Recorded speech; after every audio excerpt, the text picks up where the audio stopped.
สนับสนุนโดยยาแคปซูลขมิ้นชันอุ้ยอันบรรเทาการท้องอืดท้องเฟ้อ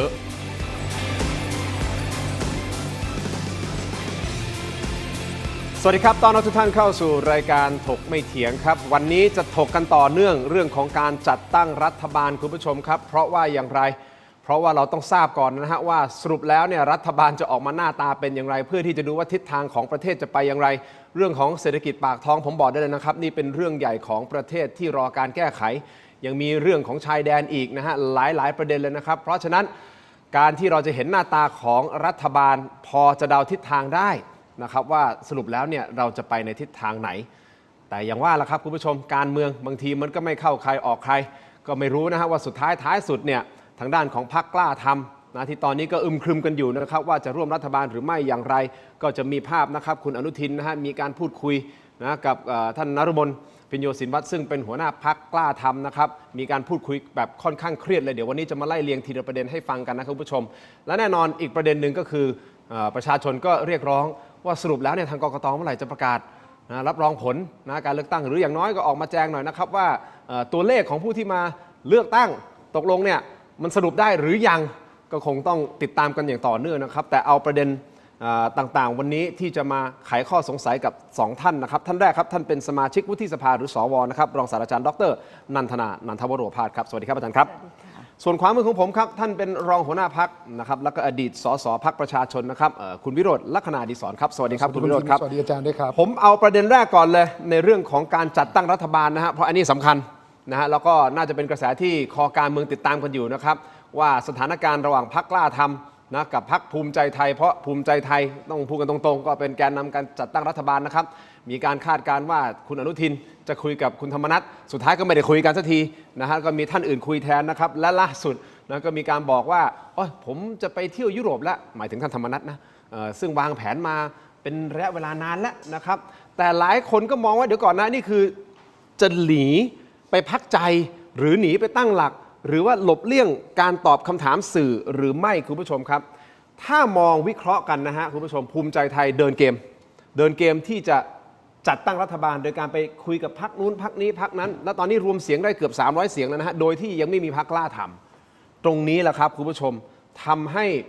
ร้อยเอกธรรมนัสรู้สึกว่าตัวเองโดนสกัดกั้นไม่ให้เข้ามาร่วมรัฐบาลหรือไม่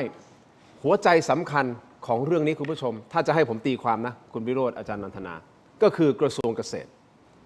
แน่นอนก่อนหน้านี้ท่านธรรมนัสดูแลกระทรวงเกษตรและสหกรณ์กระทรวงเกษตรมีความสำคัญอย่างไรผมถือว่าน่าจะเป็นกระทรวงที่เป็นเกรด A บวกไม่ว่าจะเป็นด้านของประมาณการบริหารจัดการเรื่องของชลประทานเรื่องของที่ดินซึ่งตรงเนี้ยไปครองใจพ่อแม่พี่น้องเกษตรกรซึ่งเป็นกลุ่มก้อนใหญ่ของประเทศเพราะประเทศของเราคืออะไรอู่ข้าวอู่น้ำใช่ไหมอาจารย์ ข้าวอู่น้ำเพราะฉะนั้นตรงเนี้ยเป็นกระทรวงที่ท่านธรรมนัสยังไงก็แล้วแต่ก็จะต้องพยายามที่จะเข้ามาบริหารกระทรวงเกษตรต่อเนื่องเพราะท่านทำก่อนหน้านี้ถูกต้องไหมฮะและผลการโหวตในการเลือกตั้งครั้งนี้คงทำให้เห็นแล้วพรรคกล้าทำขึ้นมาเป็นพรรคอันดับ4ได้ที่นั่งเนี่ย58ที่นั่งเลยนะครับคุณผู้ชมครับเพราะฉะนั้นตอนนี้ทางเลือกของท่านธรรมนัสคืออะไรเราคาดการณ์นะครับก็คือยอมจำนนแหละเอาละโอเคแล้วแต่ครับผมไม่เรียกร้องนะอย่างที่คุณไผ่ลิกนะเลขาธิการพรรคออกมาบอกไม่เรียกร้องตำแหน่งใดทั้งสิ้น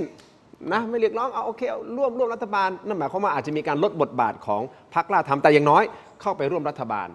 นั่นคือทางเลือกที่1ทางเลือกที่2ยอมไปเป็นฝ่ายค้านซึ่งท่านธรรมนัสเองบอกนะว่าเราก็เคยเป็นฝ่ายค้านแล้วทำได้ดีด้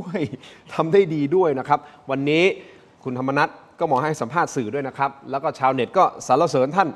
ในประเด็นนี้นะครับเพราะว่าท่านพูดประโยคนี้ประเด็นนี้น่าสนใจนะคุณวิโรจน์อาจารย์นันทนาเดี๋ยวเชิญวิเคราะห์ประเด็นนี้เลยนะครับท่านบอกว่าถ้าสมมุติว่าการเลือกตั้งที่ผ่านมาโมฆะยุ่งเลยเป็นเรื่องใหญ่ปรึกษาผู้รู้หลายท่านก็เป็นห่วงอยู่ถ้ามันจะหมิ่นเหม่แล้วทำให้การเลือกตั้งเป็นโมฆะเป็นเรื่องใหญ่กว่าการจัดตั้งรัฐบาลฟังเสียงครับคือในช่วงตั้งแต่หลังวันที่8มาก็เฝ้าติดตามนะครับก็ถามพรรคพวกที่อยู่ในแวดวงเนี่ยถามว่าผมกังวลเรื่องไหนมากกว่าเรื่องการจัดตั้งรัฐบาลกับเรื่องของผลการเลือกตั้งที่บิดเบว่าผิดกฎหมายเนี่ยผิดรัฐธรรมนูญเนี่ยผ ผมกังวลเรื่องนั้นมากกว่า เพราะว่าสมมุตินะอย่าเพิ่งแบบไปฟันธงนะการเลือกตั้งที่ผ่านมาสมมติว่ามันโมฆะเนี่ยยุ่งนะ ท่านคาดการณ์ว่ามันจะไป เป็นเรื่ ถึ อง ง ใหญ่ ขนาดนั้นไหมคะ คือ ว่าประเมิน สิ่งที่ผมกังวลเนี่ยก็ระดมนักกฎหมายของพรรคนะครับปรึกษาผู้รู้กูรูจริงๆครูบาอาจารย์จริงๆเนี่ยเป็นห่วงว่ามันน่าจะมินเมย์มากในเวลานี้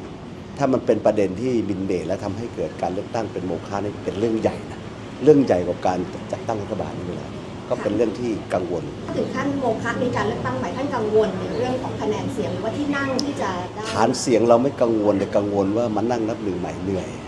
ผมก็เหนื่อยคือทุกคนที่ยืนอยู่นี่เหนื่อยถ้าเลือกตั้งใหม่นะถามว่าพร้อมไหมเราเป็นนักการเมืองก็พร้อม แต่ว่าถามว่าเหนื่อยไม่เหนื่อยถามว่ากังวลไม่กังวลเรื่องนี้มากกว่า ดูแววตาผมก็จะรู้ว่าผมไม่ได้กังวลเรื่องการแต่งตั้งการตั้งรัฐบาลแต่กังวลเรื่องการเลือกตั้งมากกว่ามันมีเบรกจริงๆโดยเฉพาะเรื่องบาร์โค้ดแล้วก็บาร์โค้ดที่สำคัญมากที่ว่าโค้ด ถ้าจะให้ผมวิเคราะห์ ก็คงจะบอกว่าท่านกำลังส่งสัญญาณอะไรหรือเปล่าคุณวิโรธเอาคุณวิโรธก่อนนะฮะอาจารย์นันทนา ครับก็ มองยังไงในประเด็นนี้ครับ คือคุณธรรมนัสเนี่ยไม่ได้ตอบคำถามนักข่าวแน่ๆ เขาไม่ได้พูดกับนักข่าวแน่ ฮะ ๆเขากำลังจะพูดถึงคุณอนุทินหรือว่าผมเรียกว่าบิ๊กบราเ h อร์ที่มีหน้าที่ในการจัดตั้งรัฐบาล ครับ ภายใต้แกนนำที่ชื่อว่าพรรคภูมิใจไทยนะว่าสิ่งที่คุณกังวลเนี่ยผมสามารถโดนบันดาลหรือเข้าไปเกี่ยวข้องทำให้สิ่งที่คุณกังวลมันเกิดขึ้นได้ อย่างนั้น คือเขาก็ขู่อะเขาก็มีสิทธิ์ที่จะขู่เขาก็มีสิทธิ์ที่จะส่งสัญญาณ เพราะอย่าลืมนะครับว่าคนอย่างคุณธรรมนัสเนี่ยเคยเดินเกมนะครับเพื่อล้มพลเอกประยุทธ์ในสภามาแล้วนะครับนะแต่ณวันนั้นเนี่ยยังมีพลเอกประวิตยเนี่ยนะฮะคอยดึง คอยประคองอยู่ แขนเสื้อสูทเอาไว้นะครับถ้าวันนั้นไม่มีนะครับพลเอกประวิตยเนี่ยคอยดึงแขนเนี่ยนะครับรับไม่แตกนะครับพลเอกประยุทธ์นี่ตายคาสภาแล้วนะครับคือต้องยอมรับว่าความน่ากลัวของพรรคกล้าทำนะครับหรือว่าคุณธรรมนัสเนี่ย ครับ ก็คือว่าเขามีโครงข่ายกับราชการเขามีเครือข่ายนะครับกับซัมบาดี้กับนายทุนที่สามารถที่จะแทรกแซงทางการเมืองได้อันนี้คือความเชื่อ ซึ่งผมเชื่อว่าใครที่อยู่ในแวดวงการเมืองก็เชื่อในความเชื่อนี้อยู่แล้วเพราะว่าถ้าไม่อย่างนั้นเนี่ยเขาไม่กล้าเดินเกมล้มพลเอกประยุทธ์อยู่แล้วครับนะฮะแล้วถามว่าเขากล้าไหมก็ชื่อพรรคก็บอกแล้วกล้าทำ แต่ คือ ทำนี่คือธรรมะนะฮะ คืออย่างนี้ฮะคนที่อยู่ในแวดวงการเมืองเนี่ยก็จะรู้กิตติศัพท์ของคุณธรรมนัสดีว่าถ้าเขาลั่นวาจาว่าเขาจะทำคนอย่างคุณธรรมนัสคือเดินสุดตัวเลย ไม่สนใจว่าใครจะวิพากษ์วิจารณ์ใครจะว่าอะไรเขาลุยเต็มที่อันนั้นคือสิ่งที่ทุกคนรู้กิตติศัพท์ของคุณธรรมนัสดี ซึ่งก็มีทั้งแง่บวกแล้วก็แง่ลบใช่ไหมครับ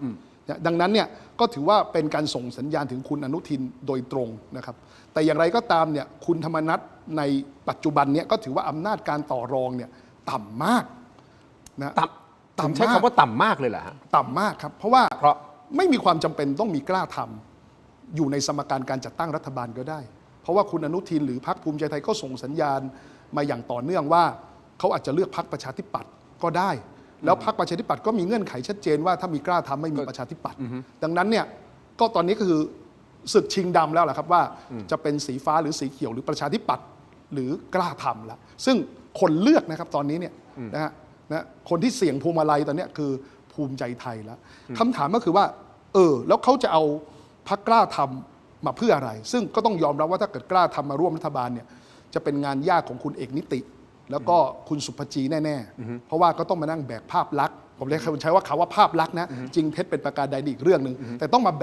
บกภาพลักษณ์ ครับ ที่ไม่ค่อยดีของคุณธรรมนัสด้วย และก็ถ้าเกิดตั้งคุณธรรมนัสเป็นรัฐมนตรีหรือรองนายกรัฐมนตรี ก็อาจจะเดินรอยตามคุณเศรษฐา ทวีสิน อีกก็ได้ มันมีต้นทุนความเสี่ยงเยอะในการดึงเอากล้าทำเข้ามาร่วมรัฐบาล คราวนี้มาดูสูตรเลือกตั้งนิดนึงนะฮะอาจารย์นันทนาคุณวิโรจน์คุณผู้ชมครับสูตรเนี่ยสูตรการจัดตั้งรัฐบาลคุณผู้ชมครับถ้าสูตรหนึ่งตรงนี้นะฮะถ้าสแกนออกไปแบบรวดเร็วเลยคือจะไม่เห็นกล้าทำนะฮะแล้วก็พักเล็กพักน้อยอาจารย์นันทนาถ้าได้ติดตามข่าวสารเราก็รู้ดีนะว่าก่อนหน้านี้พักกล้าทำสามารถที่จะไปเป็นคนขับเคลื่อนในการรวบรวมเสียงต่างๆแหละใช่ไหมฮะแต่งานเนี้ย ไม่ต้องถึงกล้าทำฮะผมทำเองเลยหมายถึงภูมิใจไทยนะปุ๊บรวบรวมเสียงมาคุณผู้ชมครับดูฮะแต่ละพรรครวมกันเนี่ย292 เสียงซึ่งมันมากกว่า250 เสียงไปต้อง42 เสียงสบายไม่จำเป็นจะต้องมีพรรคกล้าทำอยู่ในสมการเลยอันนี้คือสูตรที่ 1 ส่วนสูตรที่2คุณผู้ชมครับสูตรที่ 2ก็คือเอาละพรรคกล้าทำเข้ามาอยู่ด้วยอีก58 เสียงรวมกันทั้งหมดเนี่ยมัน350มันจะมีเสถียรภาพคือเอาว่าแข็งแกร่งเลยแหละคราวนี้คุณวิโรจน์มองว่าไม่จำเป็นถูกต้องไหมฮะในการที่จะต้องมีกล้าทำเข้ามา คืออย่าง มัน นี้ จะเข้า ครับ สู่สูตรหนึ่งแต่มันมีประโยคนึงนะอาจารย์นันทนาขออนุญาตนิดเดียวนะฮะ ครับ มันมีประโยคนึงที่บอกว่า keep your friends close ก็คือเราอะให้มิตรอยู่ใกล้กับเรา but keep your enemy closer ก็คือให้ศัตรูเนี่ยอยู่ใกล้ยิ่งกว่าอีกอะถ้าประโยคนี้ถ้าคนไปเชื่อประโยคนี้ก็ควรจะเอากล้าทำมาอยู่กับเราแล้ว ถูกต้อง เพราะว่าทุกคนรู้ฤทธิ์เดชของคุณธรรมนัสดีในการเรื่องของการสร้างเครือข่าย การแบ็กเมลหรืออะไรก็ตามนะตามที่เขาล่ำลือกันมานะครับนะฮะทุกคนก็รู้กิตติศัพท์ดีถูกไหมฮะ โอเค การ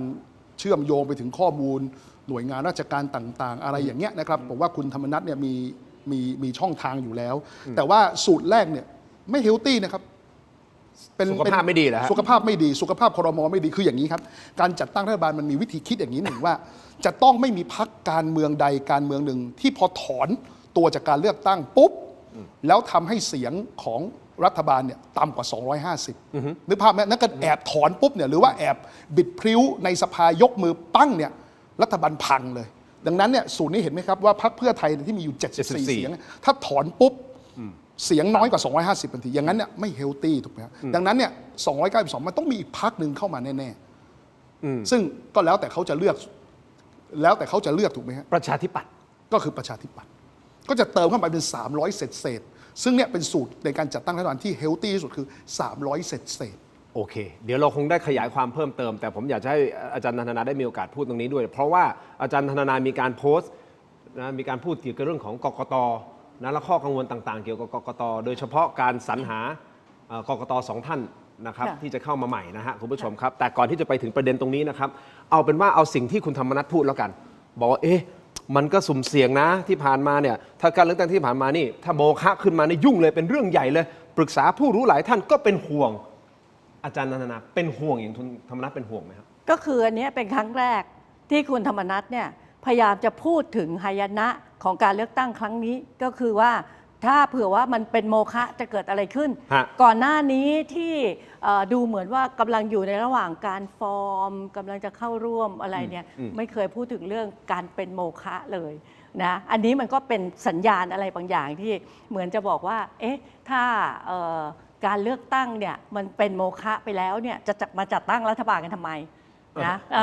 อันนี้คุณธรรมนัฐอาจ ส่งสัญ จะ ญาณชัดเจนอย่างนี้ สื่ เล อย สารออกมาเพื่อที่จะบอกคุณอนุทินหรือเปล่านะคะว่าถ้าการเลือกตั้งเป็นโมฆะไอ้ที่คุณจัดไปมันก็ไม่มีผลอะไรนะ ไร้ประโยชน์ ซึ่งก็เป็นส่วนหนึ่งที่เดี๋ยวฉันคิดว่าเป็นเรื่องความกังวลของคนทั่วไปที่ว่าการเลือกตั้งครั้งนี้เนี่ยมันมีบาร์โค้ดขึ้นมาแล้วการเลือกตั้งมันไม่เป็นลับบัตรเขย่งอะไรก็มากมายปัญหาของกกตจนถึงบัตรนี้ก็ยังไม่ประกาศคะแนน 100% สักทีหนึ่งมันก็เลยทำให้คนเนี่ยเริ่มรู้สึกว่าไอ้การเลือกตั้งครั้งนี้เนี่ยมันไม่ปกติแล้วก็หลายคนที่ผ่านประสบการณ์การเลือกตั้งปี 2500 ก็บอกว่ามันเป็นการเลือกตั้งที่สกปรกแต่ครั้งนี้สกปรกกว่าแล้วจะบอกว่าเละเทะที่สุดก็เป็นไปได้เพราะว่าโอ้โหการนับคะแนนการจัดวิธีการในการที่จะจัดการเลือกตั้งนะการขีดคะแนนแบบมุดเข้าไปใต้ไอ้ฟลิปชาร์ตแล้วก็ไปขีดกันอะไรประมาณนี้นะแล้วบัตรเขย่งบัตรไม่ตรงกันมันก็ทำให้คนเนี่ยกังวลได้นะคะแต่เดนคิดว่าสิ่งที่คุณธรรมนัฐพูดเนี่ยอาจจะไม่ใช่ความกังวลที่ตรงกับคนไทยทั้งประเทศที่พูดว่าการเลือกตั้งมันไม่ปกติเลยต้องมีการโมฆะแต่คุณธรรมนัฐอาจจะพูดดักทางว่าถ้าจัดเลือกตั้งจัดรัฐบาลแบบนี้อาจจะมีผลส่งผลให้มีการเลือกตั้งโมฆะแต่ถ้าจัดตั้งรัฐบาลเป็นสูตร2โดยที่มีพรรคกล้าทำด้วยก็ไม่โมฆะอาจจะไม่โมฆะอะไรอย่างเงี้ยซึ่งจริงๆเดี๋ยวฉันฟังคุณธรรมนัฐพูดบอกว่าคุณธรรมนัฐบอกว่าเคยเป็นฝ่ายค้านแล้วทำได้ดี เดี๋ยวฉันก็ยังสงสัยอยู่นะคะว่าเดี๋ยวฉันพลาดไปประวัติศาสตร์การเมืองไทยตรงไหน ที่คุณธรรมนัฐไปเป็นฝ่ายค้านแล้วทำได้ดี เพราะว่าที่ผ่านมาเนี่ยก็เห็นฝ่ายค้านที่ทำหน้าที่อย่างแข็งขันเนี่ยนะถ้าเผื่อว่าในยุคร่วมสมัยเนี่ยก็จะเป็นพรรคอนาคตใหม่ก้าวไกลประชาชนนะก่อนหน้านั้นดิฉันก็จะได้เห็นฝ่ายค้านแบบพรรคประชาธิปัตย์แต่ดิฉันไม่แน่ใจว่าคุณธรรมนัฐเคยเป็นฝ่ายค้านที่เข้มแข็งมาตั้งแต่เมื่อไหร่หรือจริงๆแล้วเนี่ยคุณธรรมนัฐเป็นฝ่ายค้านไม่เป็นด้วยซ้ำไปในแง่นี้หลายคนก็กำลังคิดว่ามันเป็นกระบวนการในการที่จะเข้าสู่การร่วมรัฐบาลหรือเปล่าคือการต่อรองก็อาจจะเป็นการต่อรองผสมการจะเรียกว่าอะไรเป็นการบอกกล่าวแบบแรงๆว่าถ้าไม่เป็นอย่างนี้มันก็อาจจะเกิดผลเสียขึ้นมาแต่ยังไงก็ตามเนี่ยนะคะโดยส่วนตัวคิดว่าณขณะนี้ที่กกต.เองเนี่ยยังไม่สามารถที่จะประกาศผลการเลือกตั้งที่ชัดเจนได้หลายคนรอคอยแล้วก็เรียกร้องกันทุกวันว่าเมื่อไหร่จะประกาศนะทั้งผู้มาใช้สิทธิ์เลือกตั้งที่บอกคร่าวๆว่า 65% มันหายไปไหน 10% และหายไปตั้ง5ล้านกว่าเนี่ยก็ยังไม่รู้ว่าเท่าไหร่นะคะแนนในแต่ละหน่วยเลือกตั้งในแต่ละเขตที่ชัดๆเท่าไหร่ยังไม่มีแต่ว่าการจัดรัฐบาลนี้ก็เดินหน้ารวดเร็วมากประหนึ่งว่าจัดไปแล้วยังไงก็ต้องเป็นอย่างนั้นซึ่งจริงๆผลการเลือกตั้งเนี่ยมันยังไม่ชัดเจนมันก็น่าจะรอนิดนึงได้ไหมว่าให้มีการรับรองผลให้เรียบร้อยก่อนไปจัดกันหลังบ้านก็ไม่ได้ว่าอะไรเพราะว่าเท่าที่ฟังดูเนี่ยเราไม่ได้เห็นเลยนะคะว่าเขาพูดถึงว่าโอ้เราจะจัดรัฐบาลที่มีความรู้ความสามารถเหมาะสมกับกระทรวงต่างๆเราเพียงได้ยินแต่บอกว่าโควต้า10:1แล้วก็เข้ามามันจะทำให้รัฐบาลมีเสถียรภาพประชาชนไม่ได้อยู่ในสมการนี้เลยคือคุณก็จัดกันไปเองแล้วคุณก็ไม่ได้สนใจประชาชนเพราะนั้นอันนี้ดิฉันคิดว่าถ้าเริ่มต้นแบบนี้เนี่ยมันก็เหมือนกับละเลยประชาชนไปหน่อยไหมโอเคคุณผู้ชมครับท่านธรรมนัสเนี่ยจริงๆท่านเป็นประธานที่ปรึกษาของพรรคกล้าทำท่านไม่ได้เป็นหัวหน้าพรรคคนที่เป็นหัวหน้าพรรคคืออาจารย์นฤมลพินโยสินวัตรถูกต้องไหมครับเพราะฉะนั้นไม่แน่ใจว่าทั้งสองท่านคุณผู้ชมเห็นภาพนี้หรือยังเกิดขึ้นเมื่อวานนี้คุณผู้ชมครับเป็นภาพที่ต้องขยายเพิ่มเติมเป็นบรรยากาศนะครับในงานพิธีพระราชทานเพลิงศพท่านผู้อำนวยการโรงเรียนพระตรงประธานคีรีวัตรที่จังหวัดสงขลานี่ฮะคุณผู้ชมเป็นภาพบรรยากาศของท่านอนุทินชาญวีรกูลและดร.นฤมลมานั่งข้างๆอันนี้คือก่อนพิธีการต่างๆที่จะเริ่มขึ้นนะเพราะว่าท่านอนุทินเนี่ยเป็นประธานในพิธีด้วยก็มีการพูดคุยจริงๆมีเสียงบรรยากาศของวัดแล้วก็คงไม่ค่อยได้ยินหรอกครับว่าท่านพูดอะไรกันนะครับแต่ผู้สื่อข่าวพอจับภาพนี้แล้วก็มีบางช่วงบางตอนที่เหมือนอ่านปากเหมือนเดาเอาว่าพูดว่าเข้าใจค่ะอะไรประมาณนี้แล้วอาจจะมีคำว่าผู้กองด้วยนะครับในบรรยากาศทั้งหมดนี้นะครับคุณผู้ชมครับแต่ว่าเคร่งเครียดคุณนฤมลท่านเป็นรัฐมนตรีว่าการกระทรวงศึกษาธิการในฐานะที่ท่านเป็นหัวหน้าพรรคกล้าทำด้วยนะครับท่านนฤมลเนี่ยได้มานั่งและหันหน้าเข้ามาคุยกับคุณอนุทินแบบนี้เลยและพูดคุยกันอย่างเคร่งเครียดโดยผู้สื่อข่าวจับสังเกตว่าท่าทีของคุณอนุทินเนี่ยคล้ายกับพยายามจะอธิบายและพูดทำความเข้าใจอะไรบางอย่างในการจัดตั้งรัฐบาลหรือเปล่าอันนี้เราคาดการแบบนี้นะครับและความพีคอย่างที่บอกไปเมื่อสักครู่นี้ด้วยความที่เสียงเพลงนะบรรเลงในงานศพมันดังมากผู้สื่อข่าวอ่านปากจับใจความได้ว่าคุณนฤมลตอบกลับว่าเข้าใจค่ะและมีการเอ่ยคำว่าผู้กองออกมาด้วยนี่ซึ่งจริงๆในงานนี้คุณผู้ชมครับท่านธรรมนัสจะต้องไปร่วมด้วยสุดท้ายท่านไม่ได้ไปเพราะว่าท่านบอกว่ามีภารกิจมีงานอื่นท่านเลยไม่ได้ไปนี่ไม่แน่ใจนะครับว่าทั้งสองท่านเห็นลักษณะแบบนี้แล้วท่าทางแบบนี้แล้วท่านนฤมลมาคุยแบบนี้แล้วเดาใจได้ไหมว่าคุยอะไรกันอยู่ คุณผู้ชมลองคอมเมนต์กันเข้ามาพิมพ์กันเข้ามานะครับและโหวตของเราวันนี้ถามแบบง่ายๆเลยคุณคิดว่าพรรคกล้าทำจะได้ร่วมรัฐบาลหรือไม่ท่านธรรมนัสบอกว่าจะเดินทางไปที่ยุโรปในวันที่19ก็คือวันพรุ่งนี้หลังจากมีการประชุมของพรรคนะฮะปุ๊บแล้วก็เดินทางไปเลยอันนี้กำลังจะเกิดอะไรขึ้นกับพรรคกล้าทำเดี๋ยวผมขออนุญาตพักสักครู่สั้นๆนิดเดียวเดี๋ยวช่วงหน้ากลับมาวิเคราะห์ประเด็นนี้กันต่อนะครับสักครู่เดียวครับ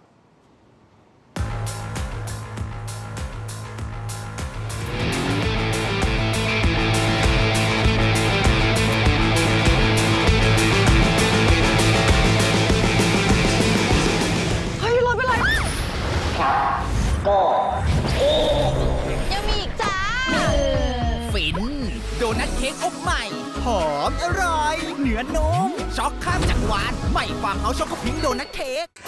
เสริมสิริมงคลให้เต็มบ้านกับเทศกาลตรุษจีน Thailand Postmart คัดสรรของดีทั่วไทย ส่งตรงถึงบ้าน เส้นหมี่เตี๋ยว ส้มสายน้ำผึ้งกล้วยหอมทอง ขนมเปี๊ยะ ไก่ต้มน้ำปลา ข้าวสารตาไพร Thailand Postmart เติมเต็มความพิเศษทุกเทศกาลสนใจสินค้าสั่งซื้อได้ที่เว็บไซต์และแอปพลิเคชัน Thailand Postmart ตัวท็อปใกล้ๆส่งให้ถึงมือ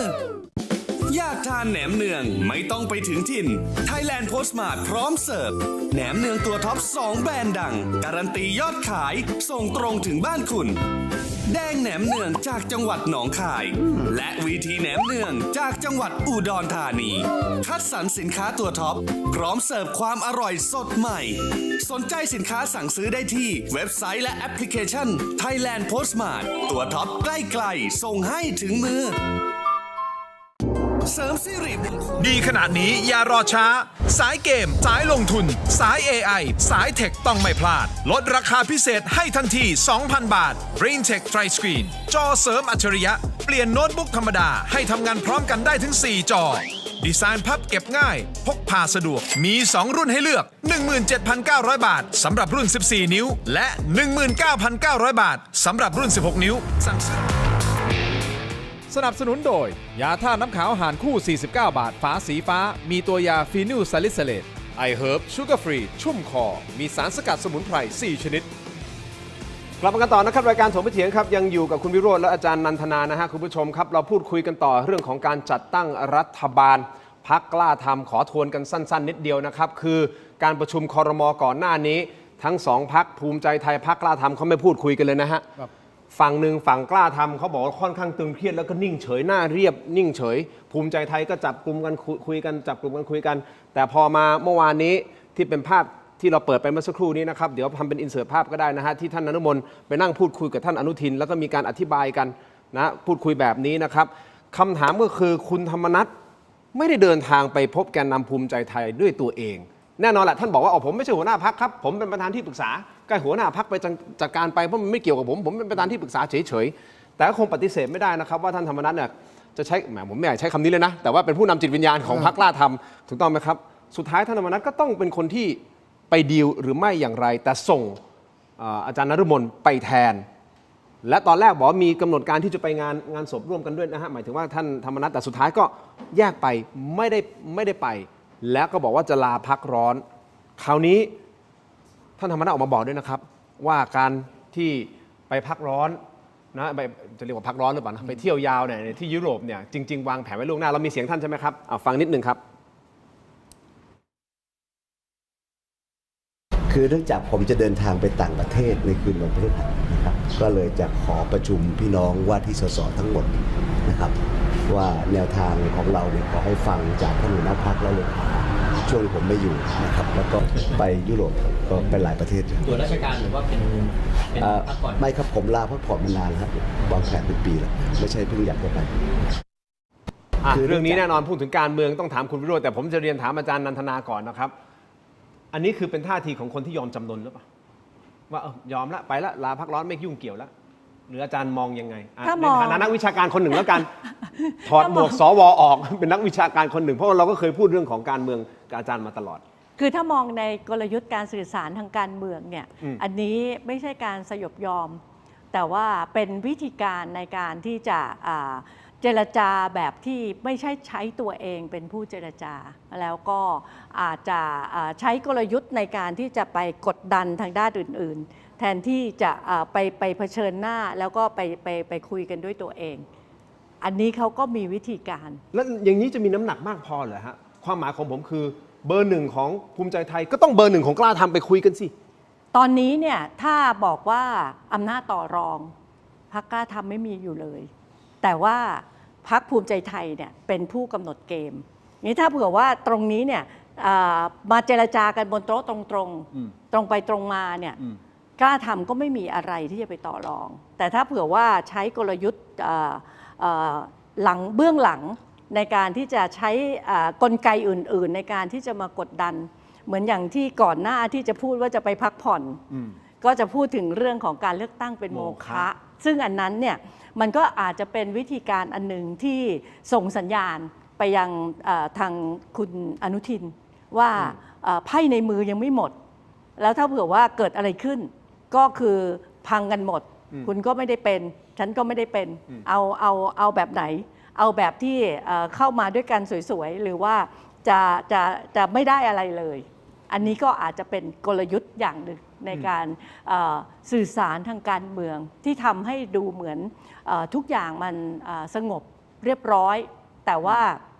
ในความเป็นจริงเนี่ยมันอยู่ในช่วงของการที่ต่อรองกันอย่างหนัก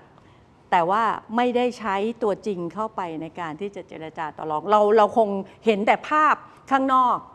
แต่เบื้องหลังเขายกหูคุยกันหรือเจรจากันเราไม่รู้นะอันนี้ก็คือเทคนิคการสื่อสารทางการเมืองถ้าเผื่อว่าไม่มีอะไรจะไปต่อรองแล้วมาเผชิญหน้ากันก็คือไม่ได้อะไรแต่ถ้าเผื่อว่าไม่ได้มาด้วยตัวเองแต่ใช้กลไกอย่างอื่นในการกดดันก็สามารถที่จะไปยื่นข้อเรียกร้องที่อยู่ใต้โต๊ะได้แต่ถ้าดูจากภาพคุณผู้ชมนี่คือหนึ่งในช็อตนะฮะที่มีการนั่งคุยกันแต่เมื่อสักครู่นี้มีภาพตอนที่ยืนคุยกันคือถ้าดูจากภาษากายต่างๆผมว่าเป็นการคุยกันค่อนข้างซีเรียสคือตั้งใจกันอะหมายถึงว่าตั้งใจคุยกันว่าเฮ้ยหาบทสรุปหรืออะไรยังไงไม่แน่ใจนะฮะว่าคุยอะไรกันตรงนี้นะแต่พอหลังจากซีนที่มีการทำพิธีงานเสร็จเรียบร้อยแล้วนักข่าวก็ไปถามผู้สื่อข่าวก็ไปถามท่านอนุทินใช่ไหมว่าท่านอนุทินคุยอะไรกับดร.นฤมลน่ะมีเสียงช่วงนี้ด้วยใช่ไหมครับท่านตอบว่าอะไรฟังครับเห็นหน้าว่าเป็นเรื่องการเมืองอ่านปากอยู่กระหนุงกระหนิงเนี่ยมันมีคำว่าผู้กองก็เลยนะเป็นรายงานข่าวก็ได้ไม่ต้องเป็นผู้เป็นรายงานตอนนี้เนี่ยมันยังมีขั้นตอนอีกตั้งหลายขั้นตอนใช่ไหมกกต.ก็ยังไม่รับรองเรื่องต่างๆให้มันเคลียร์เรียบร้อยไปก่อนผมบอกแล้วไงทุกอย่างมันมีขั้นตอนอยู่เราก็อย่าไปทำอะไรให้มันข้ามขั้นตอนใช่ไหมวันนี้เรารู้ผลคร่าวๆแล้วว่าพรรคไหนเนี่ยมันมีจำนวนสสเท่าไหร่ใช่ไหมครับเราก็รอให้ทุกอย่างมันเรียบร้อยไปก่อนค่ะอันนี้ใช่ไหมครับเราไม่ต้องเร่งหนี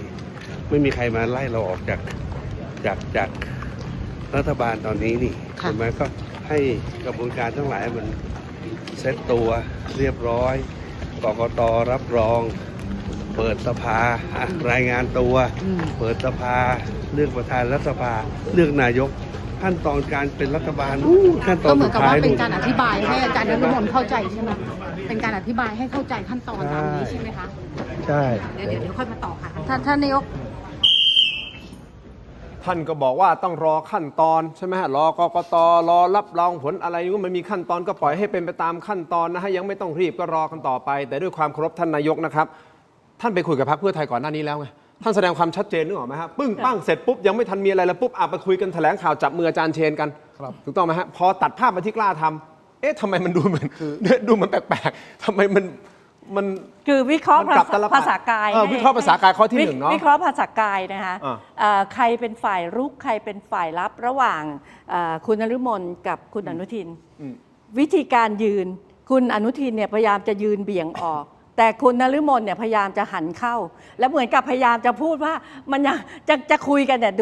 ดูช็อตนี้นะคะคุณอนุทินก็เหมือนกับพยายามจะเบี่ยงออกครั้งนี้ก็พยายามจะพูดแล้วก็พอเวลาคุณอนุทินออกมาตอบสื่อมวลชนเนี่ยมันไม่ชัดเจนเหมือนอย่างเมื่อกี้นี้ที่คุณทินบอกว่าตอนที่อยู่กับพรรคเพื่อไทยเนี่ยมันทำไมปังแล้วออกมาแบบจับไม้จับมือมีคำตอบทุกอย่างเลยอันนี้แบบก็อันนี้มันก็เป็นไปตามขั้นตอนกกต.ยังไม่รับรองแล้ววันนั้นที่คุณไปจับมือกับเพื่อไทยในกกต.มันรับรองแล้วเหรอมันก็ยังไม่ได้รับรองเลยแต่อันนั้นนี่แบบทำแบบเป็นทางการมากเพราะฉะนั้นอันนี้ก็ชัดเจนแล้วว่าคำตอบของอันเนี้ยดูสิอันเนี้ยยิ้มแย้มแจ่มใสมีภาพจับไม้จับมือกกต.ยังไม่ได้รับรองเลยนะคะแต่พอมาคุยกับคุณนฤมลเนี่ยอีกอย่างหนึ่งเลยแล้วคำตอบก็ไปอีกเรื่องหนึ่งอันเนี้ยในการวิเคราะห์ในเรื่องของการสื่อสารเนี่ยก็ชัดเจนว่าไม่มีคำตอบสำหรับพรรคกล้าทำลำบาก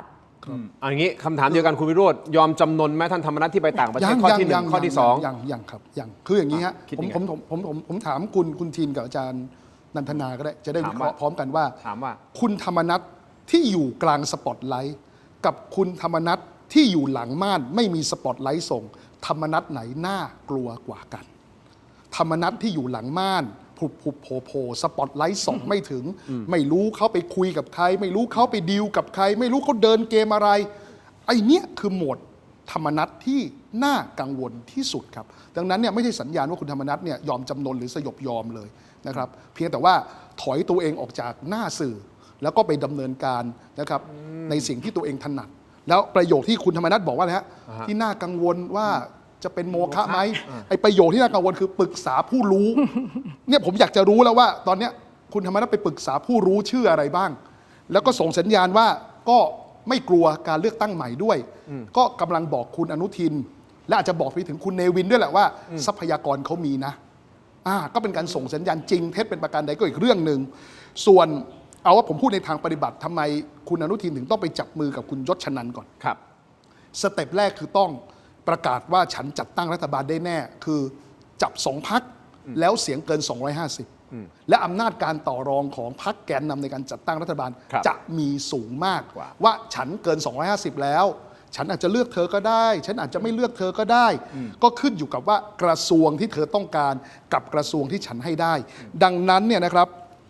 กระทรวงเกษตรและสหกรณ์เนี่ยจึงเป็นคีย์เวิร์ดที่สำคัญในการต่อรองในคราวนี้อย่างมาก อย่างที่ผมเปิดรายการไปว่ากระทรวงเกษตรและสหกรณ์เป็นกระทรวงเกรด A เกรด A บวก A+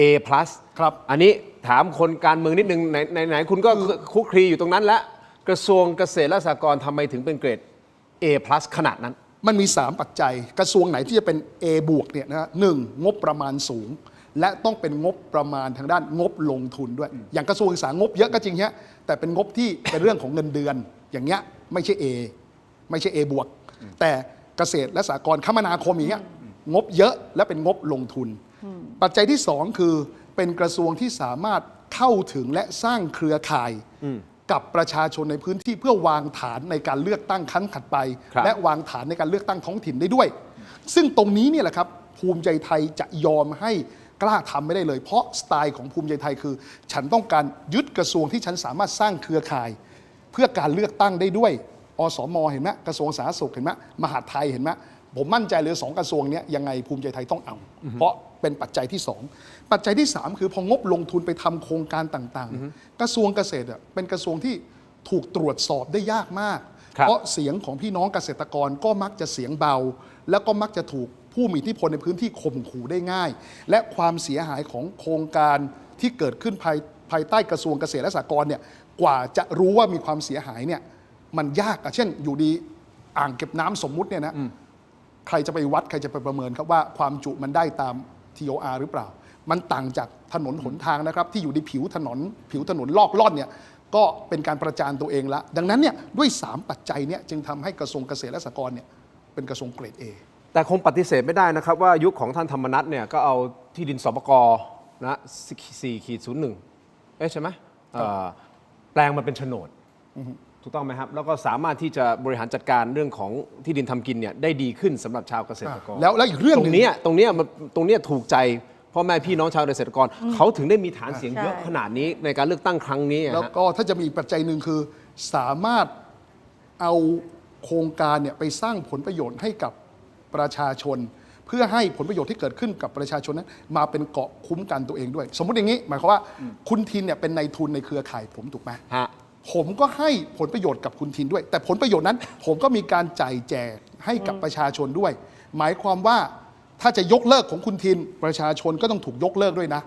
ดังนั้นผลประโยชน์ที่กระเซ็นกระสายไปที่ประชาชน ก็จะกลายเป็นเกราะกำบังให้กับตัวเองและนายทุนในเครือข่ายตัวเองด้วย อย่างเงี้ยคือเกรด A เลย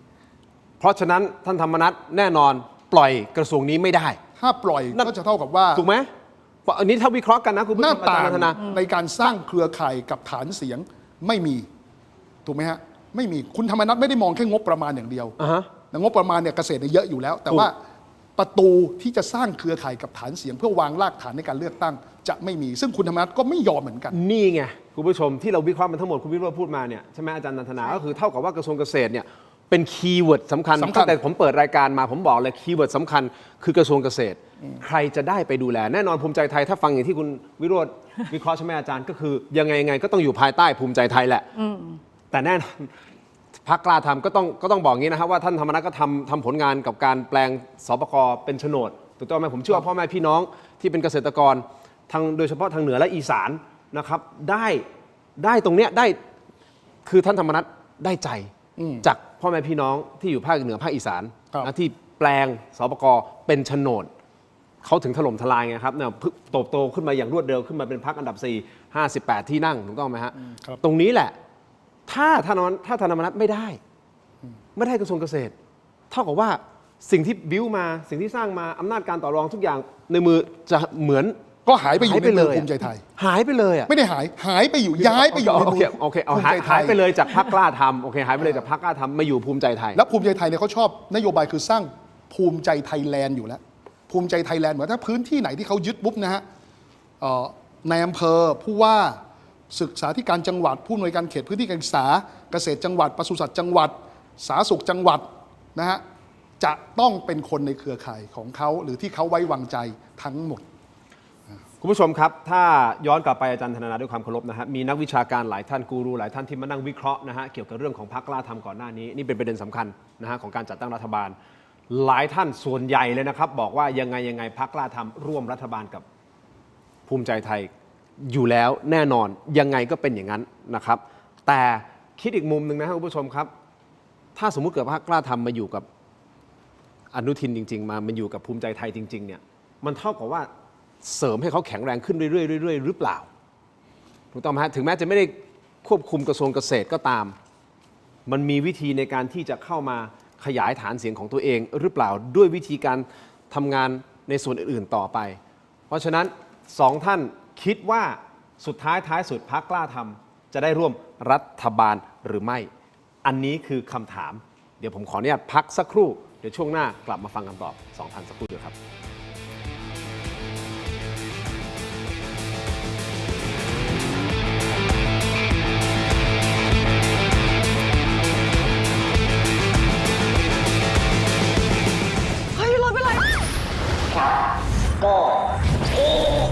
ยังมีอีกจ้าฟินโดนัทเค้กอบใหม่หอมอร่อยเนื้อนุ่มช็อกข้ามจากหวานใหม่ฟาร์มเฮาส์ช็อกโกพิงค์โดนัทเค้ก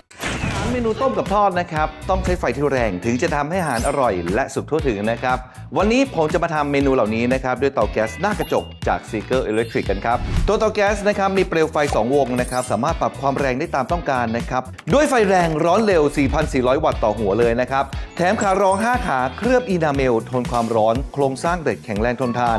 วางหม้อได้มั่นคงแน่นอนครับแค่นี้นะครับก็จะได้เมนูน้ำร้อนๆอย่างต้มยำกุ้งชามนี้แล้วนะครับหรือสำหรับเมนูทอดก็ไม่ต้องห่วงนะครับพวกเมนูที่ใช้ไฟแรงหัวเตาทองเหลืองก็ทนต่อความชื้นน้ำมันและความร้อนสูงไม่เป็นสนิมครับเราก็จะได้ไข่เจียวฟูน่ากินแบบนี้เลยครับเมนูอย่างปลากระพงทอดก็สุกไวทันใจนะครับพวกเมนูทอดอีกหนึ่งปัญหาก็คือเรื่องน้ำมันหน้าเตาเป็นกระจกก็จะทำให้เช็ดทำความสะอาดง่ายสำหรับใครนะครับที่กำลังมองหาเตาแก๊สดีไซน์สวยนะครับเข้ากับบ้านทุกสไตล์นะครับผมแนะนำตัวนี้เลยนะครับสำหรับเตาแก๊สหน้ากระจกจาก Seeger Electric นะครับสามารถสั่งซื้อสินค้านะครับตามช่องทางที่ขึ้นอยู่ด้านล่างนี้ได้เลยครับอาหารเมนูดีเป็นกระต่ายน้อยที่รักการร้องเพลงเป็นชีวิตจิตใจน้องฝันดีซ้อมร้องซ้อมเต้นทุกวันอย่างไม่เคยเหน็ดเหนื่อยแต่แล้วเรื่องไม่คาดฝันก็เกิดขึ้นก่อนวันแข่งเพียงวันเดียวยามีในขณะที่ความหวังกำลังจะหมดไปน้องฝันดีก็มองเห็นบางสิ่งพี่คิดดีเราร้องเพลงไม่ได้แต่เรายังเต้นได้นี่นาและลำดับต่อไปขอเชิญพบกับน้องฝันดีครับน้องฝันดีจะทำอะไรน่ะเธอไม่ได้มาร้องเพลงหรอกหรอว้าวถึงจะร้องเพลงไม่ได้แต่น้องฝันดีก็เปลี่ยนสนับสนุนโดย Lift Up Your Life สร้างสรรค์ความสุขให้ชีวิต Seeger Electric กลับมากันต่อนะครับอยู่กับอาจารย์นันทนาแล้วก็คุณวิโรจน์นะฮะอย่างที่ผมบอกไปนะว่าครูหลายท่านนะนักวิเคราะห์การเมืองนักวิชาการมาในรายการก็ฟันธงค่อนข้างไปในทิศทางที่เห็นว่าพรรคกล้าทำยังไงก็ร่วมกับรัฐบาลแน่นอนส่วน2ท่านคิดว่าได้ร่วมไหมฮะอาจารย์นันทนาครับคือดิฉันคิดว่าพรรคกล้าทำเนี่ยเขาคงมีจุดยืนที่เขาต้องเป็นรัฐบาลครับเขาคงเป็นฝ่ายค้านไม่เป็นเพราะอย่างที่บอกว่าดิฉันจำไม่ได้ว่าเขาเคยเป็นฝ่ายค้านตั้งแต่เมื่อไหร่แล้วก็คุณธรรมนัสคงไม่ถนัดที่จะเป็นฝ่ายค้านแต่ทีนี้เนี่ยประเด็นเนี่ยถ้าเผื่อว่ามีความจำเป็นในการที่จะต่อรองเพื่อที่จะเข้าร่วมรัฐบาลเนี่ยกระทรวงอาจจะไม่ใช่เรื่องหลักแต่ขอให้เข้าไปยืนเป็นส่วนหนึ่งของรัฐบาลนะดิฉันคิดว่าณนาทีนี้ดูจากท่าทีการคุยของคุณนฤมลกับคุณอนุทินเนี่ยดิฉันคิดว่าอันนี้ค่อนข้างซีเรียสก็คือว่าโอกาสที่พรรคภูมิใจไทยเนี่ยเขาจะตัดสินใจเลือกพรรคกล้าทำเนี่ยมันไม่โชะชะแบบของพรรคเพื่อไทยเพราะฉะนั้นเนี่ยถ้าจะให้เดาก็คงพรรคกล้าทำเนี่ยอยากจะอยู่ในส่วนของการร่วมรัฐบาลแต่อาจจะกระทรวงไม่เกลี่ยงหรืออาจจะตัวบุคคลก็ไม่เกี่ยวด้วยอาจจะเข้าร่วมแต่ไม่มีคุณธรรมนัสหรืออะไรประมาณนี้ก็มีความเป็นไปได้ในขณะเดียวกันเนี่ยฉันคิดว่าการที่พรรคภูมิใจไทยเนี่ยเขาจะเลือกเอาคุณพรรคกล้าทำเข้าไปร่วมหรือเปล่าเนี่ยมันก็อาจจะไม่ใช่เรื่องกระทรวงอย่างเดียวเพราะว่าถ้าเรื่องกระทรวงเนี่ยอาจจะตกลงกันแล้วแบ่งสรรปันส่วนอะไรกันแต่ฉันคิดว่าเรื่องภาพลักษณ์เป็นเรื่องที่สำคัญก็คือถ้าเผื่อว่าพรรคกล้าทำเข้าไปเนี่ยมันก็จะต้องไปแบกเรื่องภาพลักษณ์กันซึ่งหลายพรรคการเมืองเนี่ยที่ก็รู้สึกปฏิเสธที่จะเข้าร่วมกับพรรคกล้าทำเพราะฉะนั้นตรงนี้มันก็มีราคาที่พรรคภูมิใจไทยจะต้องจ่ายถ้าสมมุติว่าเอาพรรคกล้าทำเข้าไปร่วมอาจารย์มองว่าเรื่องของภาพลักษณ์เป็นสิ่งที่เขาคอนเซิร์นเหรอแต่ผมกลับมองอีกแบบหนึ่งไม่รู้ชวนคิดนะฮะก็คือว่าถ้าเอาพรรคกล้าทำเข้ามาร่วมรัฐบาลแล้วมีโอกาสที่เขาจะมีวิธีการอะไรก็แล้วแต่สร้างฐานของเขาให้แข็งแรงขึ้นสุดท้ายมาแข่งกับพรรคภูมิใจไทยเองและอาจจะหักกันเองหรือเปล่าเพราะว่าที่ผ่านมาอย่างที่เราได้ติดตามข่าวการเมืองแล้วมันเป็นเรื่องที่ทุกคนก็วิพากษ์วิจารณ์เหมือนกันนะครับว่าพรรคคุณธรรมนัสเองเคยหักกับใครมาแล้วครับท่านพลเอกประวิตรก็เคยหักมาแล้วเพื่อไทยก็หักมาแล้วแล้วจะมีอะไรรับประกันล่ะครับว่าเขาจะไม่หักอาจจะเป็นไปได้นะคะถ้ามองแบบที่คุณทิดมองแต่ว่ามันไม่เร็วเพราะว่าอะไรภูมิใจไทยเนี่ยยึดกลไกราชการไปหมดแล้วก่อนเลือกตั้งโยกย้ายไปทั้งหมดแล้วก็อย่างที่เมื่อสักครู่นี้ที่ได้พูดถึงกันเนี่ยนะคะก็จะบอกว่าพรรคภูมิใจไทยเนี่ยเขาถนัดใช้กลไกราชการและตอนนี้เขาก็ยึดกลไกราชการไม่ว่าจะเป็นกระทรวงมหาดไทยกระทรวงคมนาคมกระทรวงเกษตรกระทรวงพาณิชย์อุตสาหกรรมเนี่ยเขาจะใช้กลไกเหล่านี้ในการที่จะสร้างเครือข่ายแล้วก็สามารถที่จะผลักดันนโยบายแล้วก็ยึดกลุ่มในเรื่องของฐานเสียงได้เพราะฉะนั้นถ้าพรรคกล้าทำเนี่ยนะจะตามเข้ามาเนี่ยไม่เร็วแล้วก็ไม่สามารถที่จะใช้กลไกราชการได้อย่างพรรคภูมิใจไทยเพราะฉะนั้นประเด็นที่เขากังวลเขาไม่พรรคกล้าทำเนี่ยอันนี้โตขึ้นมาเนี่ยในระดับนี้ก็ถือว่าจริงๆแล้วก็โตได้เร็วแต่ว่าประเด็นมันไม่ได้เกิดขึ้นมาจากฐานคะแนนนิยมอะไรต่ออะไรมันโตขึ้นมาอย่างที่หลายคนก็รู้กันอยู่เพราะฉะนั้นตรงเนี้ยเขาจะไม่โตได้ขนาดขึ้นมาเท่ากับภูมิใจไทยในเร็วๆอาจจะอีกหลายการเลือกตั้งเพราะดูจากกลไกที่เขาขึ้นมาเนี่ยเขาเองเขาก็เคยอยู่พรรคไทยรักไทยอยู่พรรคเพื่อไทยมาก่อนอ่ะเขาก็ใช้วิธีการเดียวกับที่เพื่อไทยในการที่จะทำให้พรรคเนี่ยมันใหญ่ขึ้นมาแต่สุดท้ายเนี่ยเขาก็ไม่สามารถที่จะทำให้มันใหญ่ขึ้นมาได้เพราะคนที่กลุ่มกลไกราชการอยู่เนี่ยคือภูมิใจไทยคุณวิโรจน์มองไงครับว่าจะได้ร่วมหรือไม่ร่วมได้ร่วม 100%แน่นอนโอ้โหคืออย่างนี้เราต้องวิเคราะห์ถึงศักยภาพของพรรคกล้าทำก่อนแล้วก็ศักยภาพของผู้กองธรรมนัสก่อนผู้กองธรรมนัสเนี่ยจำได้ไหมครับที่พาสสของตัวเองในมุ้งของตัวเองออกมาจากพรรคพลังประชารัฐเนี่ยเขายังมีขีดความสามารถในการสร้างเครือข่ายกับกลุ่มมุ้งทางการเมืองต่างๆและพรรคเล็กพรรคน้อยต่างๆด้วยดังนั้นเนี่ยภูมิใจไทยตอนนี้ดึงพรรคเล็กพรรคน้อยเข้ามาร่วมรัฐบาลใช่ไหมฮะแต่ศักยภาพในการคุยเรื่องผมเรียกว่าใจถึงใจอะระหว่างผู้กองธรรมนัสกับพรรคเล็กแล้วก็กลุ่มมุ้งทางการเมืองต่างๆเนี่ย ต้องยอมรับจริงๆต้องยอมรับยี่ห้อของคุณธรรมนัฐจริงๆว่าสามารถแทรกซึมแล้วก็สร้างเครือข่ายกับกลุ่มเล็กกลุ่มน้อยได้อันนี้คือข้อที่1 2คือวิเคราะห์ถึงตัวภูมิใจไทยเองภูมิใจไทยเนี่ยโตจากพรรคขนาด70ที่นั่งกลายเป็น190ที่นั่งก็ต้องยอมรับตรงๆว่ามาจากการดึงบ้านใหญ่ดึงมุ้งทางการเมืองต่างๆมาร่วมดังนั้นเนี่ยภูมิใจไทยที่เป็นภูมิใจไทยแท้ๆจริงๆอ่ะผมเดาว่า70-80อีก100กว่าเนี่ยมาจากมุ้งการเมืองมาจากบ้านใหญ่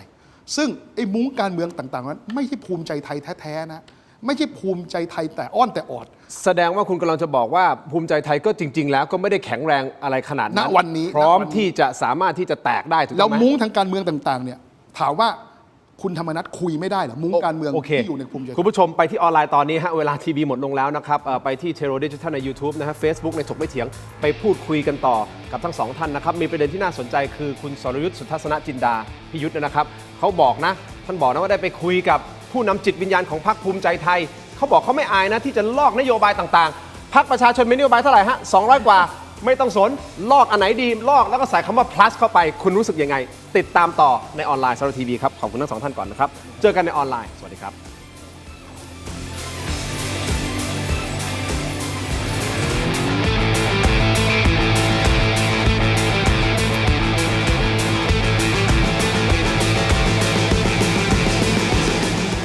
นึกถึงแอปบ้านๆบายแจมมีซับให้เลือกมากกว่า 5,000 รายการดาวน์โหลดได้แล้ววันนี้ทั้งระบบ iOS และ Android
กลับมากันต่อนะครับรายการถกไม่เถียงครับในช่วงของออนไลน์คุณผู้ชมครับก็ยินดีต้อนรับกลับมากันต่อสำหรับใครที่เพิ่งเข้ามานะครับก็ช่วยกันโหวตให้ผมหน่อยนะฮะผมมีโหวตที่ถามว่าคุณคิดว่าพรรคกล้าทำจะได้ร่วมรัฐบาลไหมได้ร่วมไม่ได้ร่วมไม่แน่ใจนะครับอันนี้ตามความคิดเห็นของท่านได้เลยนะครับจากการวิเคราะห์ข่าวและ2ท่านที่อยู่ในรายการกับเรานะครับรองศาสตราจารย์ดร.นันทนานันทบรมภาสนะครับสมาชิกวุฒิสภาหรือว่าสวนะครับรวมถึงท่านรองหัวหน้าพรรคและอดีตสสพรรคประชาชนนะครับคุณวิโรจน์ลัคนาดิศรต้องเรียนอย่างนี้ตรงไปตรงมานะคุณวิโรจน์คุณเป็นคนจากพรรคประชาชนคนแรกหลังจากที่เกิดประเด็นคุณแก้วตาเมื่อวันศุกร์ที่ผ่านมา วันนี้คงถ้าไม่ถามคุณเลยก็คงจะกระไรอยู่ เพราะฉะนั้นผมถามแน่นอนนะฮะแต่ก่อนที่จะไปตรงนั้นคุณผู้ชมครับเรากำลังพูดถึงเรื่องของการจัดตั้งรัฐบาลทำไมถึงเราให้ความสำคัญในประเด็นนี้เพราะว่ามันจะเห็นถึงหน้าตาของรัฐบาลในวันข้างหน้าที่จะมาบริหารประเทศข้อที่1ข้อที่2มันมีข้อมูลออกมาว่าทางด้านของพรรคภูมิใจไทยเองมองการบริหารประเทศเนี่ยมองไปยาวๆนะเขาไม่ได้มองแค่แบบ4 ปีในการ เลือกตั้งครั้งนี้นะครับแต่เขามองบอกว่า 20 ปี การที่จะเดิน 20 ปีได้นั่นหมายความว่าอะไรฮะต้องผ่านการเลือกตั้งอีก 5 ครั้งใช่ไหมอีก 4-5 ครั้งเพื่อที่จะอยู่ได้ 20 ปีเพราะครั้งละ 4 ปีเนาะถ้าไม่มีอะไรมาสะดุดระหว่างทางนั่นหมายความว่าเขาก็ต้องมั่นใจว่าฐานเสียงต่างๆเขาต้องสร้างใช่ไหมฮะสร้างเศรษฐกิจสร้างเครือข่ายสร้างอะไรที่มันทำให้ประเทศไทยแข็งแรงจนทำให้พ่อแม่พี่น้องประชาชนชาวไทยมั่นใจและกลับไปเลือกเขากลับมาบริหารประเทศได้อีกแต่ประเด็นสำคัญอยู่ตรงนี้กล้าทำมีเป็นสมการสำคัญอยู่ตรงนี้ด้วยนะครับเพราะว่ากระทรวงเกษตรและสหกรณ์เป็นกระทรวงเกรด A+ อย่างที่คุณวิโรจน์วิเคราะห์ไปและเป็นกระทรวงที่ผมเชื่อว่าท่านทำนั้นเองก็ไม่อยากจะปล่อยให้ไปอยู่ในมือใครใช่ไหมฮะคราวนี้ผมถามทั้งสองท่านบอกว่าพรรคกล้าทำจะได้ร่วมรัฐบาลหรือไม่ทั้งสองท่านมองตรงคล้ายๆกันก็คือว่ายังไงก็ได้ร่วมในร่วมในรูปลักษณะในเดี๋ยวเราค่อยว่าครับเราไม่รู้แต่ได้ต้องร่วมก่อนอาจารย์นันทนาบอกไม่รู้แหละเข้าไปร่วมก่อน ท่านไผ่เล็กเองท่านเลขาธิการพรรคกล้าทำก็ออกมาพูดก่อนหน้านี้บอกว่าไม่มีเงื่อนไขไม่ขอตำแหน่งใดทั้งสิ้นขอร่วมรัฐบาลแล้วแต่จะพิจารณาอะไรยังไงถูกต้องไหมฮะอันนี้ก็เป็นสัญญาณและอาจารย์นฤมลหัวหน้าพรรคกล้าทำก็ไปพบคุณอนุทินนะครับในงานศพที่จังหวัดสงขลาแล้วก็มีการพูดคุยกันอย่างเคร่งเครียดแต่เชื่อหรือไม่ครับว่าหลังจากที่ไปงานศพเสร็จแล้วเนี่ยก็มีภาพออกมาอีกมีภาพหลังจากนั้นอีกนะฮะคุณผู้ชมภายหลังเสร็จสิ้นจากงานศพนะฮะหลังจากที่นายกไปประชุมติดตามสถานการณ์ด้านความมั่นคงจังหวัดชายแดนภาคใต้เสร็จปุ๊บนี่ฮะนี่ครับนี่คือภาพที่เกิดขึ้นคุณอนุทินเปลี่ยนชุดเป็นชุดลำลองนะฮะก็ไปนั่ง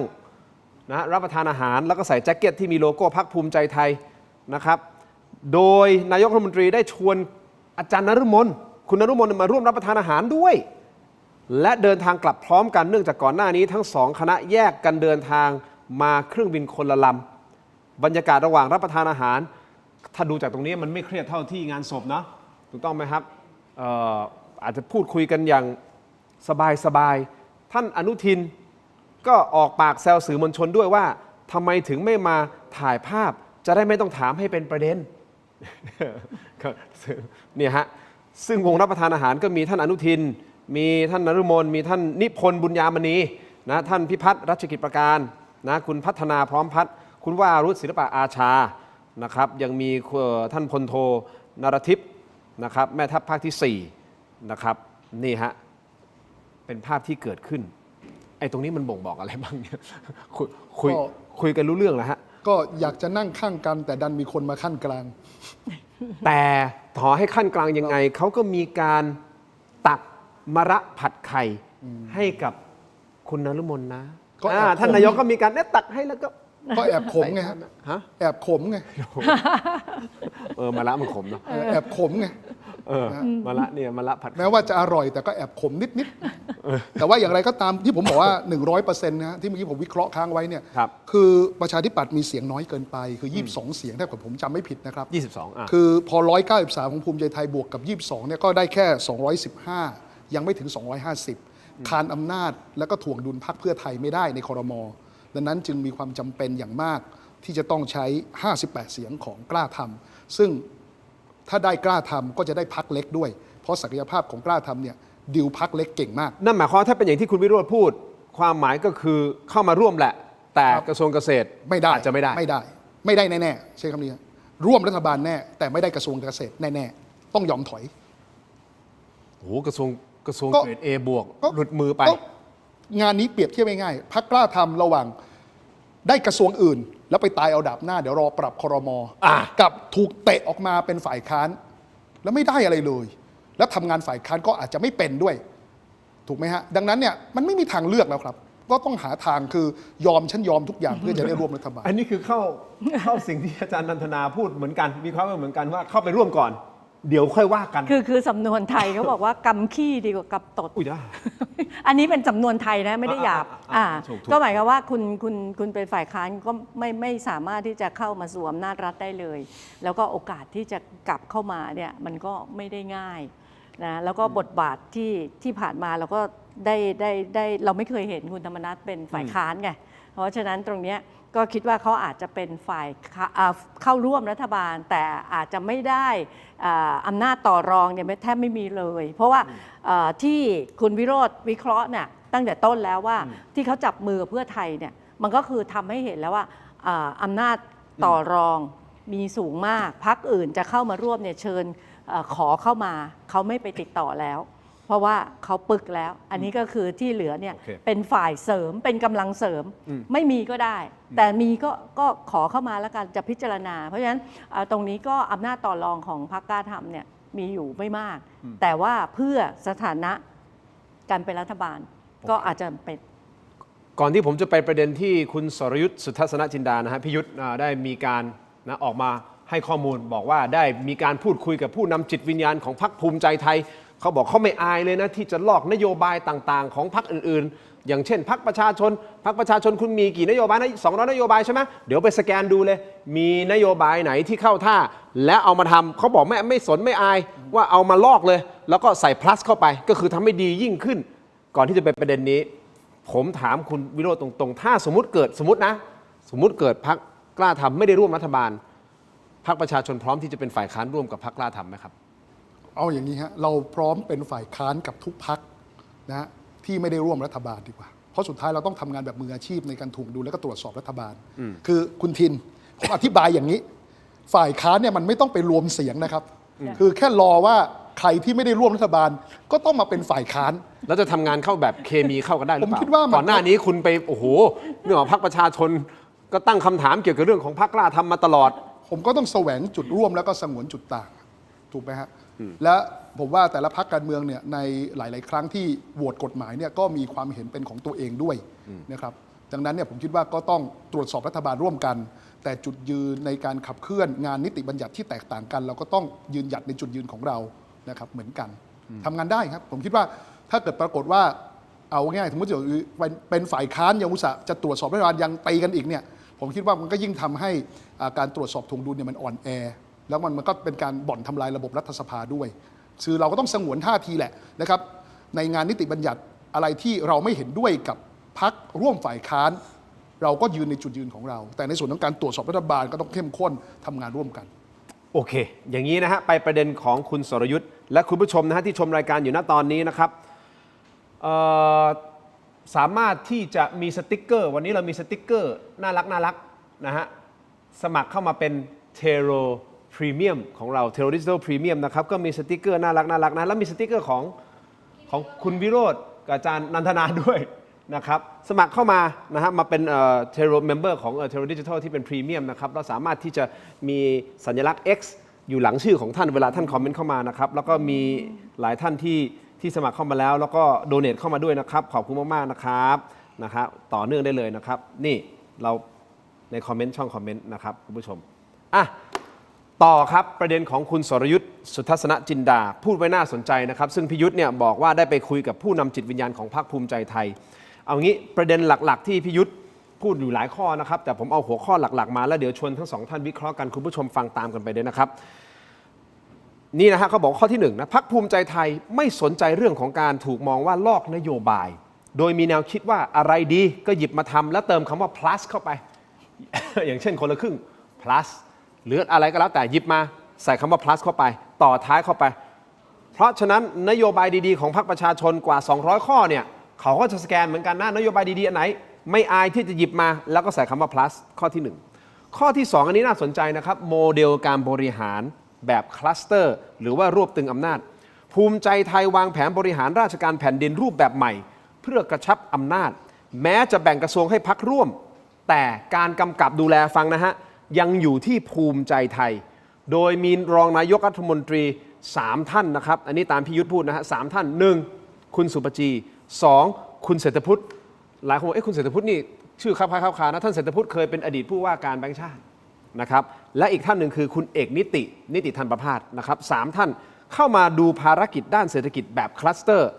ความหมายคืออะไรยกตัวอย่างเช่นสมมติพรรคร่วมอาจจะเป็นพรรคเพื่อไทยได้กระทรวงเกษตรไปสมมตินะได้กระทรวงเกษตรไปรัฐมนตรีเกษตรจะไม่ได้ขึ้นตรงกับรองนายกที่มาจากพรรคเพื่อไทยอีกต่อไปแต่จะขึ้นตรงกับรองนายกของภูมิใจไทยนั่นหมายความแต่ก่อนสมมติรองนายกใช่ไหมฮะอาจารย์สมมติผมเป็นกระทรวงยุติธรรมควบรองนายกควบรัฐมนตรียุติธรรมรู้คุณทินรู้ไหมทำไมสมัยก่อนเนี่ยดั้งเดิมรองนายกต้องควบด้วย เพราะรองนายกไม่มีงบประมาณเนี่ยทุกคนอยากเซ็นงบประมาณหมดเข้าใจยังฮะ แต่ตอนนี้เขาบอกไม่ใช่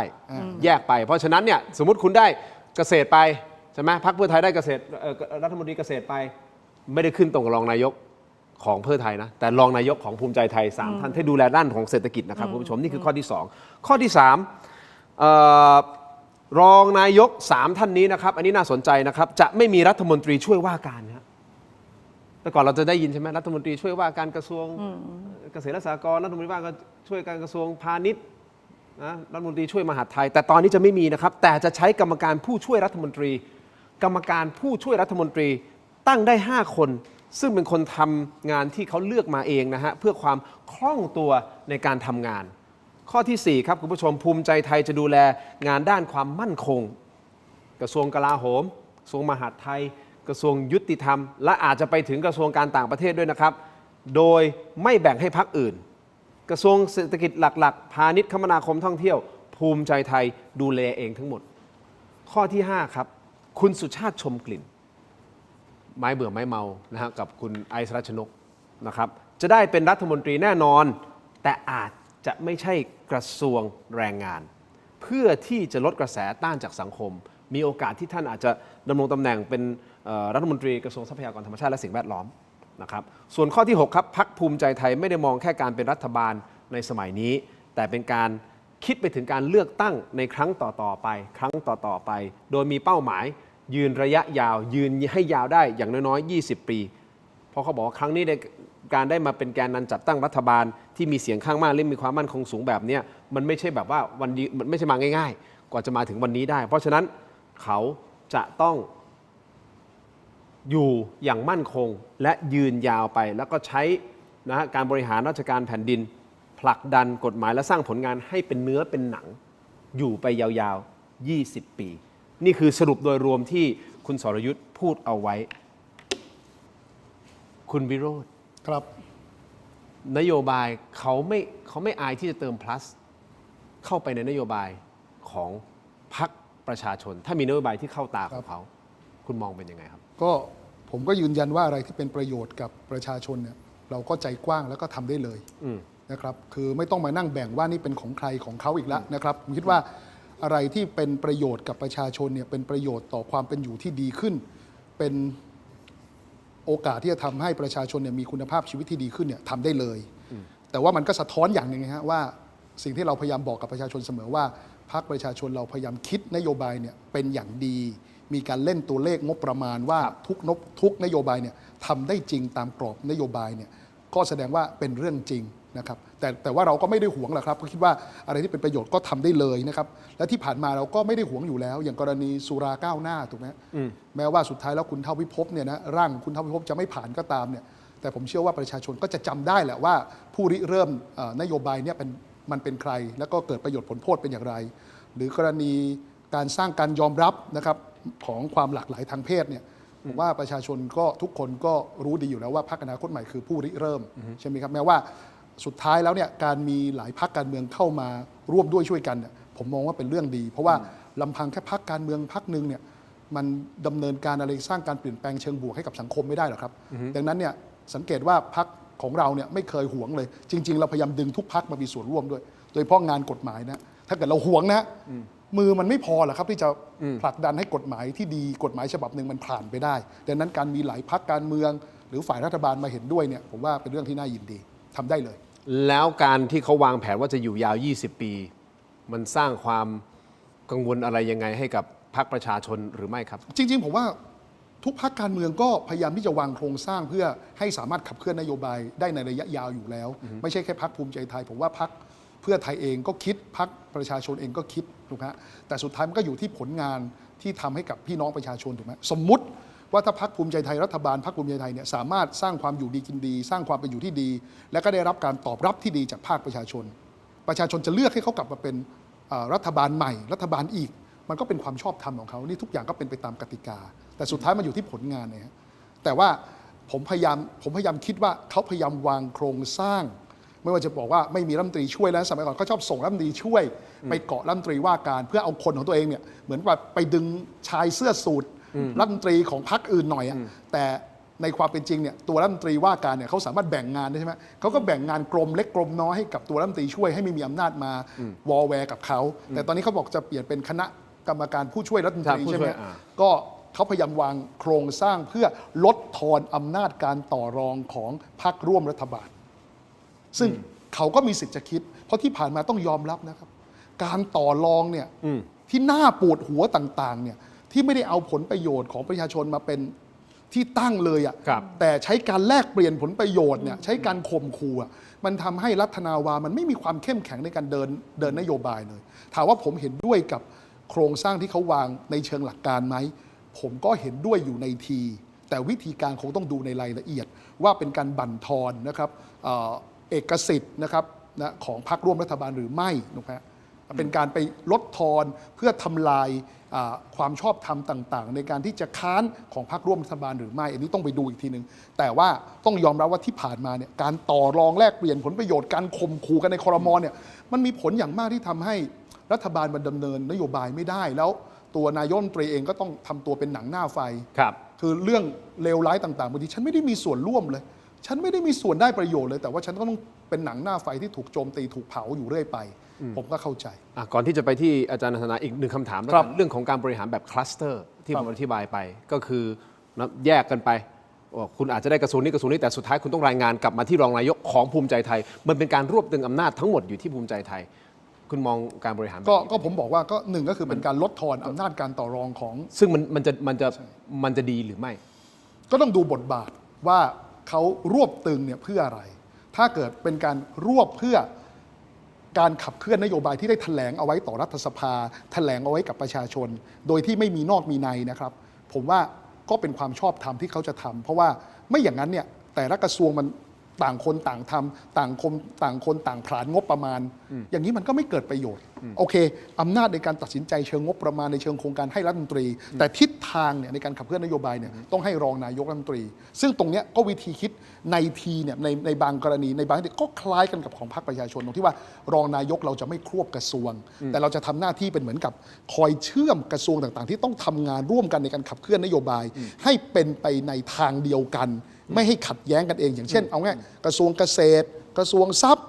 กระทรวงพาณิชย์อย่างเงี้ยหรือแม้แต่กระทรวงการต่างประเทศในบางกรมเนี่ยอาจจะต้องทำงานร่วมกันในการแก้ไขราคาของผลผลิตทางการเกษตรเป็นต้นอย่างเงี้ยมันก็ต้องมีรองนายกคนหนึ่งที่ไม่ได้ดูแลด้านงบประมาณนะไม่งั้นรองนายกที่ควบทำงานไม่ไหวหรอกครับแค่ทำให้คุณเกิดการทำงานข้ามกระทรวงกันให้มันมีประสิทธิภาพสอดคล้องกับนโยบายหลักเนี่ยก็หมดเวลาแสดงว่าแบบคลัสเตอร์นี้ก็น่าจะทำให้การบริหารงานมันไปในทิศทางที่ดีขึ้นมั้ยหมายถึงว่าไปในทิศทางเดียวกันได้ดีถ้าเกิดคิดในเชิงเอานโยบายเป็นหลักผลประโยชน์ของประชาชนเป็นหลักดีขึ้นแต่ถ้าเกิดปรากฏว่าฉันต้องการที่จะรวบตึงอำนาจนะครับเพื่อไม่ให้ป้องกันไม่ให้ตัวรัฐมนตรีที่มาจากพรรคอื่นเนี่ยทำงานได้นะหรือถ้าคิดในแง่ร้ายเลยนะถ้าคุณจะหากินกับงบประมาณแต่เดิมเคยส่งแค่ที่เจ้ากระทรวงไม่ได้แล้วต้องส่งถึงตัวรองนายกด้วยอันเนี้ยเลวร้ายอันนี้ผมเลยบอกต้องไปดูที่รายละเอียดว่าวัตถุประสงค์ที่แท้จริงทำอะไรอาจารย์นันทนาครับ20 ปีเขาวางไว้อย่างนี้และหลายคนก็มีการวิเคราะห์บอกว่ารัฐบาลคุณอนุทินเนี่ยมีพลังขนาดนี้ไม่ว่าจะเป็นเรื่องของสสสวสายต่างๆอะไรก็แล้วแต่องค์กรอิสระอีกจะทำให้เขาสามารถที่จะอยู่ได้ถึง20 ปีอย่างน้อยๆอาจารย์อันนี้เขาเรียกว่ากินรวบประเทศไทยได้หรือยังคะคืออันนี้เดนไม่แปลกใจที่เขาวางยุทธศาสตร์20 ปีเพราะว่าไม่ได้แตกต่างอะไรจากพรรคไทยรักไทยดิฉันทำวิจัยเรื่องพรรคไทยรักไทยแล้วดิฉันก็เห็นแนวทางที่พรรคไทยรักไทยเดินนะเขาก็วางยุทธศาสตร์ในการที่จะกำหนดให้พรรคของเขาเนี่ยอยู่กับคนรากหญ้าแล้วก็กำหนดนโยบายแล้วจริงๆเขาก็อยู่ได้2 ทศวรรษจริงๆนะคะถ้าไม่มีการรัฐประหารอะไรเนี่ยเขาก็ชนะมาโดยตลอดใช่ไหมคะแต่จะต่างกันตรงไหนต่างกันตรงที่ว่าพรรคภูมิใจไทยไม่มีนโยบายเป็นของตัวเองและไอ้ตรงนี้แหละที่บอกว่าไม่เป็นไรไม่อายไปก๊อปปี้นโยบายใครมาแล้วมาพลัสจริงๆผิดจริยธรรมทางการเมืองนะคะนโยบายเนี่ยแต่ละพรรคการเมืองเนี่ยเขาจะต้องระดมสมองมีติ้งแต้งมาเนี่ยอันเนี้ยพรรคประชาชนเนี่ยกว่าจะได้นโยบาย200นโยบายมาเนี่ยมันจะต้องระดมสมองแล้วก็พยายามที่จะบอกว่า นโยบายแบบไหนที่ดีที่สุดเขาต้องวิจัยเขาต้องไปสำรวจจนกระทั่งได้นโยบายมาพรรคไทยรักไทยทำแบบนี้เขาถึงได้นโยบายที่โดนใจคนไงไอ้30 บาทรักษาทุกโรคกองทุนหมู่บ้านเนี่ยมันไม่ได้ลอยๆเขาวิจัยแล้วเขาทำสำรวจพื้นที่สำรวจตลาดเขาทำการตลาดทางการเมืองจนได้นโยบายชุดหนึ่งที่เป็นนโยบายที่แบบเฮ้ยเขาคิดเองแล้วตอนนั้นเนี่ยเมื่อ 20 กว่าปีที่แล้วเนี่ยพรรคการเมืองยังไม่รู้จักการหาเสียงด้วยนโยบายแล้วบอกเลือกฉันดีเลือกครอบครัวฉันตระกูลฉันอยู่ที่นี่มาแต่พอไทยรักไทยใช้การตลาดทางการเมืองเขามีนโยบายชุดที่เขาคิดเองเขาวิจัยเองมันจึงประสบความสำเร็จทีนี้ถามบอกว่าถ้าภูมิใจไทยจะเดินทางแบบนี้คุณไม่มีกระดูกสันหลังนะคะถ้าเผื่อคุณไม่มีนโยบายของตัวคุณเองคุณต้องมีนโยบายแล้วนโยบายเนี่ยถ้าคุณจะไปขออย่างสมมุติว่าเขาอยากจะได้นโยบายของพรรคประชาชนเนี่ยเขาก็จะต้องบอกว่านโยบายอันเนี้ยเป็นของนโยบายของพรรคประชาชนแต่ดีขอเราเอามาใช้คือต้องอ้างอิงที่มาไม่ใช่อยู่ๆว่าเอาไป plus อะไรอย่างเงี้ยมันขัดจริยธรรมอย่างแรงซึ่งเชื่อว่าเขาน่าจะทำแบบนั้นนะอาจารย์เชื่อว่าเขาน่าจะบอกอันนี้มาจากเขาพูดเองไงว่าพรรคประชาชนไปดูนโยบาย200กับนโยบายอันไหนดีเอามาปุ๊บเขาก็คงต้องบอกแหละอันนี้เอามาจากพรรคประชาชนแล้วเรา plus เข้าไปทำให้มันดีขึ้นไปอีกเขาต้องขอด้วยแล้วก็สื่อสารด้วยมันถึงจะเป็นสิ่งที่เขาเอามาทำได้อย่างชอบธรรมมี legitimacy มีความชอบธรรมในการที่จะนำเอานโยบายต่างๆที่แบบคนอื่นคิดแล้วเขามาต่อยอดหรืออะไรเนี่ยแต่ไม่ใช่อยู่ๆไปเด็ดหัวเข้ามาแล้วบอกว่าเนี่ยเรามาทำให้มันดีขึ้นอะไรเงี้ยอันนี้จริงๆแล้วไม่ถูกต้องแต่ถ้าเขาจะทำให้ดีเขาก็ไปบอกแล้วก็บอกที่มาด้วยว่าเรามาทำแบบนี้แล้วเราขอมาทำจากที่คุณวิจัยมาแล้วมันดีอะไรอย่างเงี้ยมันก็สามารถที่จะทำได้แต่ไม่ใช่แบบอยู่ๆแล้วก็แบบไปอุปโลกเอามาเลย copy plus มัน copy แล้วก็มา plus มันไม่ใช่ไงต่อไปพรรคการเมืองก็จะไม่มีอะไรเป็นของตัวเองแล้วสินค้าเนี่ยคุณทินคิดจะแทบตายแล้วอยู่ๆมีคนมา copy แล้ว plus ไปเนี่ยมันก็ไม่ใช่แต่เรามองในแง่ของประโยชน์ของประชาชนก็ได้แหละก็เผื่อว่าถ้าเผื่อว่าเอาไปใช้แล้วได้ประโยชน์คุณก็ขอเจ้าของเขาแล้วก็สื่อสารให้รู้ว่ามันมาจากไหนมันจึงจะมีที่มาที่ไปที่เคารพต้นรากของที่มาของนโยบายครับแต่ว่าจริงๆนี้ฮะว่าการที่ภูมิใจไทยจะวางโครงสร้างให้ตัวเองเนี่ยอยู่ยาวถึง20 ปีเนี่ยผมว่าเรื่องของนโยบายเนี่ยกับเรื่องของโครงสร้างการบริหารครม.เนี่ยเรื่องเล็กเป็นเพียงองค์ประกอบเท่านั้นแหละที่เมื่อกี้เราคุยกันใช่ไหมว่าจะมีคณะกรรมการผู้ช่วยรัฐมนตรีนั้นโน้นนี้รองนายกนั้นโน้นนี้คลัสเตอร์นั้นโน้นนี้หรือแม้กระทั่งนโยบายไปก๊อปปี้แล้วก็มา plus เนี่ยนะครับผมว่าเป็นส่วนประกอบแต่สิ่งหนึ่งเนี่ยที่ผมคิดว่าเรายอมรับกันตรงๆที่จะทำให้ภูมิใจไทยเนี่ยยึดครองประเทศหรือว่ายึดกุมเนี่ยความเป็นรัฐบาลเนี่ย20 ปีเนี่ยมันคือเรียกว่าสัพพะกำลังของบรรดาสีน้ำเงินทั้งหลายตั้งแต่ตอนนี้สวสีน้ำเงินถูกไหมฮะตอนนี้สสสีน้ำเงินแล้วนะและองค์กรอิสระก็สีน้ำเงินนะฮะต่อที่3นะต่อที่4นะเดี๋ยวสสรถ้าไม่ได้เลือกทางตรงนะใช้สูตรให้สสหยิบนะครับก็จะได้สสรสีน้ำเงินอีกถ้าเราไม่ได้เลือกสสรทางตรงนะครับแล้วพอได้สสรสีน้ำเงินปุ๊บก็จะได้รัฐธรรมนูญสีน้ำเงินอีกนี่ฮะไอ้นี่แหละ5อันนี้แหละ5องค์ประกอบนี่แหละ5เสา5แท่งนี่แหละ20 ปีส่วนเรื่องนโยบายที่จะไปทำมา plus นี่นะ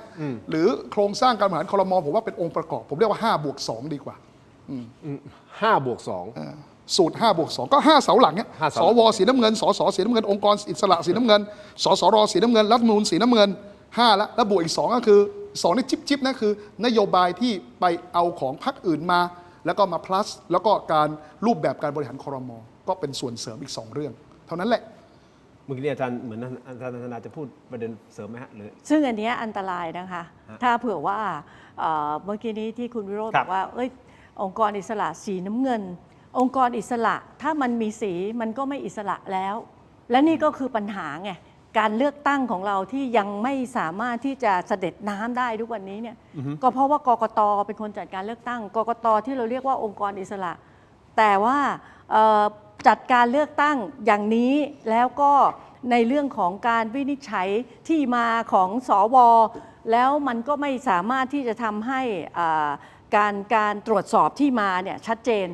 นะแม้แต่การใส่บาร์โค้ดลงไปในบัตรเลือกตั้ง ครับ ซึ่งอันเนี้ยเป็นปัญหาหนักมาก แล้วถ้าเผื่อว่ามันถูกรวบเข้ามาเป็นเนื้อเดียวกันทุกอย่างเนี่ยอยู่ภายใต้ร่มอันเดียวกันหมด คือสีเดียวกันเนี่ยมันอันตรายของประเทศที่สำคัญที่สุดเลยเนี่ยที่มองไปถึงยุทธศาสตร์ 20 ปีเนี่ยเดนคิดว่ามันเกี่ยวข้องกับการเลือกตั้งครั้งนี้มันเกี่ยวข้องกับไอ้บาร์โค้ดที่ใส่ลงไปในบัตรเลือกตั้งเพราะถ้าเผื่อมันเป็นบาร์โค้ด1:1เนี่ยมันสามารถที่จะไปตรวจสอบย้อนกลับได้อยู่แล้วว่าใครเนี่ยเป็นคนกาบัตรใบนี้แต่มันยากมากนะกกตบอกยากมากนะมันนั่นกกตพูดไงฮะแล้วเพราะแยกเป็น3 ส่วนมันต้องมี3 องค์ประกอบมันถึงจะได้2 องค์ประกอบมันอยู่ด้วยกันต้นขั้วมันอยู่ด้วยกันต้นขั้วมันอยู่ด้วยกันอยู่แล้ว ต้นขั้วที่มันเป็นฉีกให้เรามาแล้วก็เลขลำดับของผู้ที่มาเลือกบาร์โค้ดชุดที่มันอยู่ที่ใบกาเนี่ยมันสามารถที่จะสแกนแล้วออกมาเป็นเลขที่เป็นต้นขั้วพอมันออกมาเป็นเลขต้นขั้วมันก็รู้แล้วว่าไอ้เลขที่ต้นขั้วเนี่ยมันเป็นของใครเพราะฉะนั้นถ้าเผื่อมันยากมากกว่าที่จะไปนึกออกว่าถ้ามันไปรวมกันทั้งหมดแล้วกว่าคุณจะไปมันทำยากไม่มันจะยากยังไงล่ะคะในเมื่อต้นขั้วเนี่ยมันมีเลขชุดหนึ่ง9 หลักแล้วก็บาร์โค้ดสแกนออกมาเป็น9 หลักสมมุติว่าเป็นเลข1 2 3 4 5 6 7 8 9แล้วสแกนออกมาเป็น1 2 3 4 5 6 7 8 9เป็นว่าเขาไปเจอสิว่าวิโรธแล้ววิโรธกาใครในเบอร์เนี้ยในใบเนี้ยก็จะรู้แล้วว่าใบเนี้ยใครเป็นคนกาพักอะไรแล้วก็ชื่ออะไรใช่มันย้อนกลับได้แล้วพอมันย้อนกลับไปได้เนี่ยมันก็จะสามารถที่จะทราบไปเลยว่าไอ้เนี่ยบ้านอยู่ตรงเนี้ยไอ้บ้านเนี้ยมันเลือกใครไอ้หมู่บ้านนี้ทั้งหมดเนี่ยมันเลือกพรรคอะไรแล้วสุดท้ายเนี่ยกระบวนการที่มันถูกรู้ว่าเราเลือกใครเนี่ยมันจะสร้างความหวาดกลัวให้กับคนที่เขาเลือกไปแล้วไงเขาจะรู้เดี๋ยววันหนึ่งมีคนมาเคาะประตูเรารู้นะว่าคุณเลือกใครแล้วคุณอยากจะมีชีวิตปกติไหมเราจะทำแบบนี้เรารู้ว่าคุณทำอะไรพฤติกรรมการเลือกตั้งมันจะเปลี่ยนไปเลยเพราะมันเต็มไปด้วยความกลัวว่าเขาจะมาทำอะไรเราหรือเปล่าถ้าเราไม่ไปเลือกเขาอันเนี้ยมันจึงเป็นเรื่องที่น่ากลัวที่เราบอกว่าถ้าเผื่อว่าไอ้ Big Data ชุดนี้เนี่ย30 กว่าล้านที่ออกมาใช้สิทธิ์เลือกตั้งแล้วมันกลายไปเป็นว่าเขารู้หมดว่าไอ้30 กว่าล้านเนี่ยมันเลือกใครอย่างไรตรงไหนยังไงมันก็จะสามารถที่จะคุมการเลือกตั้งได้หมดแล้วก็มันไม่ใช่แค่คุมการเลือกตั้งสสวันที่29 มีนานี้ก็จะเลือกเทศบาลและเทศบาลอบตอบจมันสามารถที่จะเอาไอ้ Big Data เนี้ยเข้าไปจัดการได้หมดเพราะฉะนั้นถ้ามันเป็นอย่างนี้ถ้ามันเป็นอย่างนี้แล้วการเลือกตั้งครั้งนี้ไม่โมฆะไม่มีการทำลายบัตรเลือกตั้งให้ทายคุณวิโรจน์ทายคุณทินทายการเลือกตั้งเทศบาลที่จะถึงในวันที่29 มีนาเนี่ยผลมันจะเป็นใครชนะเมื่อกี้คุณวิโรจน์บอก5 อันที่มันเป็นสีเดียวกันเดี๋ยวมันจะเพิ่มท้องถิ่นขึ้นมาเป็นอันที่6ที่เป็นสีเดียวกันมันอันตรายมากเราถึงได้บอกว่ามันไม่ใช่แค่ต้องโมฆะแต่มันต้องทำลายบัตรเลือกตั้งชุดนี้ทั้งหมดเพราะมันสามารถที่จะย้อนกลับไปได้ตรวจสอบย้อนกลับไปแล้วทั้งหมด30 กว่าล้านเนี่ยมันมีที่มาที่ไปหมดแล้วคนที่กลุ่มข้อมูลอันเนี้ยมันจะสามารถที่จะควบคุมการเลือกตั้งได้ทุกระดับตลอดไปคุณวิโรจน์เสริมคือยากอะครับคือเขาอ้างว่ายากเนี่ยอันนี้คือผมพูดตามเขาพูดนะไม่ใช่ว่าผมมาลงเองเขาพูดนะภายใต้การเชื่อใจกกตนะถูกไหมคือผมว่ากกตตอนนี้แย่มากๆตรงที่ว่าคุณเอาคำว่าลับที่ต้องเป็นความรับผิดชอบเชิงระบบผลักมาเป็นความรับผิดชอบส่วนบุคคลหมดเลยไม่ว่าจะเป็นบอกว่าถ้าเกิดมีใครเข้าไปล่วงรู้หรือใครเข้าไปแฮ็ก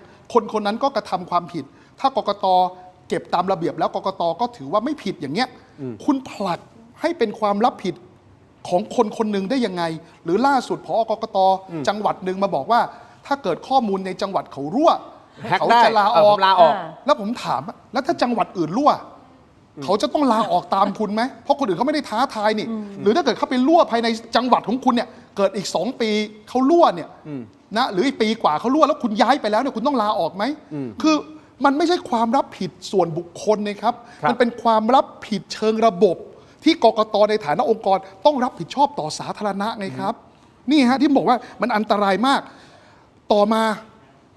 ยากแต่เป็นไปได้ขอให้เป็นไปได้ก่อนคำขู่จะมีน้ำหนักทันทีสมมุติว่าเกิดมันเป็นไปไม่ได้ต่อให้อยากรู้ก็ไม่มีวิธีการใดๆที่จะล่วงรู้ได้ตรวจสอบไม่ได้มีคนมาขู่คุณทินว่าผมรู้นะคุณทินจะยิ้มอยู่ในใจไม่รู้หรอกไอ้วิโรจน์ก็ไม่กลัวถูกไหมแต่ถ้าเกิดผมไม่ต้องทำก็ได้แบบที่มีหลายคนบอกว่าถ้าเกิดมันทำยากแต่ถ้ามันทำได้คำขู่ผมจะมีน้ำหนักผมบอกว่าคุณทินผมรู้กันแล้วกันประธานกปน.ใครลุงผมไอ้คนที่นับเนี่ยเพื่อนสมัยประถมผมทั้งนั้นต่อให้มันไม่จริงนะแต่คำขู่ผมมีน้ำหนักนะถูกไหมและเนี่ยคือสิ่งที่รัฐธรรมนูญเนี่ยในมาตรา 85 คุ้มครองเสรีภาพแค่5 วินาทีของประชาชนในคูหาทุกฐานนันดรกกตยังคุ้มครองไม่ได้เลยนี่คือปัญหาครับนี่ฮะคุณผู้ชมนิดนึงที่คุณวิโรจน์พูดไปก็คือโพสต์นี้แหละครับคุณผู้ชมเป็นที่วิพากษ์วิจารณ์กันนะฮะเอาขึ้นมาเต็มจอได้เลยนะครับอันนี้คือคุณคงยศบุญรักผู้อำนวยการสำนักงานคณะกรรมการการเลือกตั้งประจำจังหวัดกำแพงเพชรท่านก็โพสต์แบบนี้ผ่าน Facebook ส่วนตัว บอกว่าใครผมขอท้าใครเจาะระบบความลับบัตรเลือกตั้งกำแพงเพชรได้ว่าเป็นบัตรของใครเลือกใครผมยอมลาออกจากนั้นยังโพสต์ถึงเหล่ากูรูคนเก่งอีกโพสต์นะครับคุณผู้ชมมีไหมเอาขึ้นมาอีกโพสต์โดยทีมงานของผมสรุปใจความสำคัญมาเลยนะใจความสำคัญบอกว่าการลงคะแนนที่เป็นความลับไม่ได้หมายความว่าต้องมีใครมองเห็นในเชิงกายภาพเสมอไปเพราะตามกฎหมายอันนี้เข้าใจว่ามาตรา 92 นะครับแม้เจ้าหน้าที่นะจะเป็นผู้ช่วยกาคะแนนให้ผู้พิการหรือผู้สูงอายุจนรับรู้ว่าเลือกใครแต่ยังถือว่าเป็นการลงคะแนนโดยลับตามหลักการ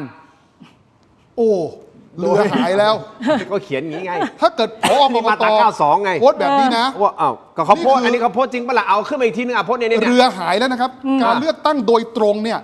ผมขอให้ผอ.กกต.ท่านนี้คุณคงยศไปอ่านความมุ่งหมายและการตีความรายมาตราของรัฐธรรมนูญแสดงว่าท่านไม่เคยอ่านเลยคุณคงยศไม่เคยอ่านเลยโดยตรงคือต้องกระทำโดยตรงด้วยมือของคนคนนั้นเองไอ้นี่ผอ.กกต.ถึงกับว่าถ้ากปน.ไปกาให้ผู้ช่วยเป็นเจ้าหน้าที่ผู้ช่วยช่วยกาให้กับคนพิการอย่างนี้อย่างนี้ไม่โดยตรงแล้วครับ อย่างนี้ไม่โดยตรงและอยากให้คุณคงยศไปอ่านคำวินิจฉัยส่วนตัวของตุลาการท่านหนึ่งที่ชื่อว่าท่านมานิตวิทยาเต็มที่ตอนนั้นท่านมีคำวินิจฉัยกรณีหันคูหาออกแล้วตอนนั้นท่านเป็นตุลาการเสียงข้างน้อยท่านบอกว่าการหันคูหาออกเนี่ยยังไม่ถือว่าไม่รับไม่ถือว่ายังไม่ถือว่ายังถือว่ารับอยู่แต่ถ้าเกิดในบัตรเลือกตั้งมีการทำสัญลักษณ์ทำรหัสที่สามารถตรวจสอบได้ว่าผู้ลงคะแนนเลือกอะไรไอ้อย่างเงี้ยถือว่าไม่ได้ดำเนินการโดยลับแล้วท่านคงยศต้องไปอ่านแล้วผมบอกว่าถ้าผอ.กกต.จังหวัดนี้เนี่ยนะครับเขาคิดขนาดนี้ไม่ต้องรอให้เกิดต้องลาออกแล้ว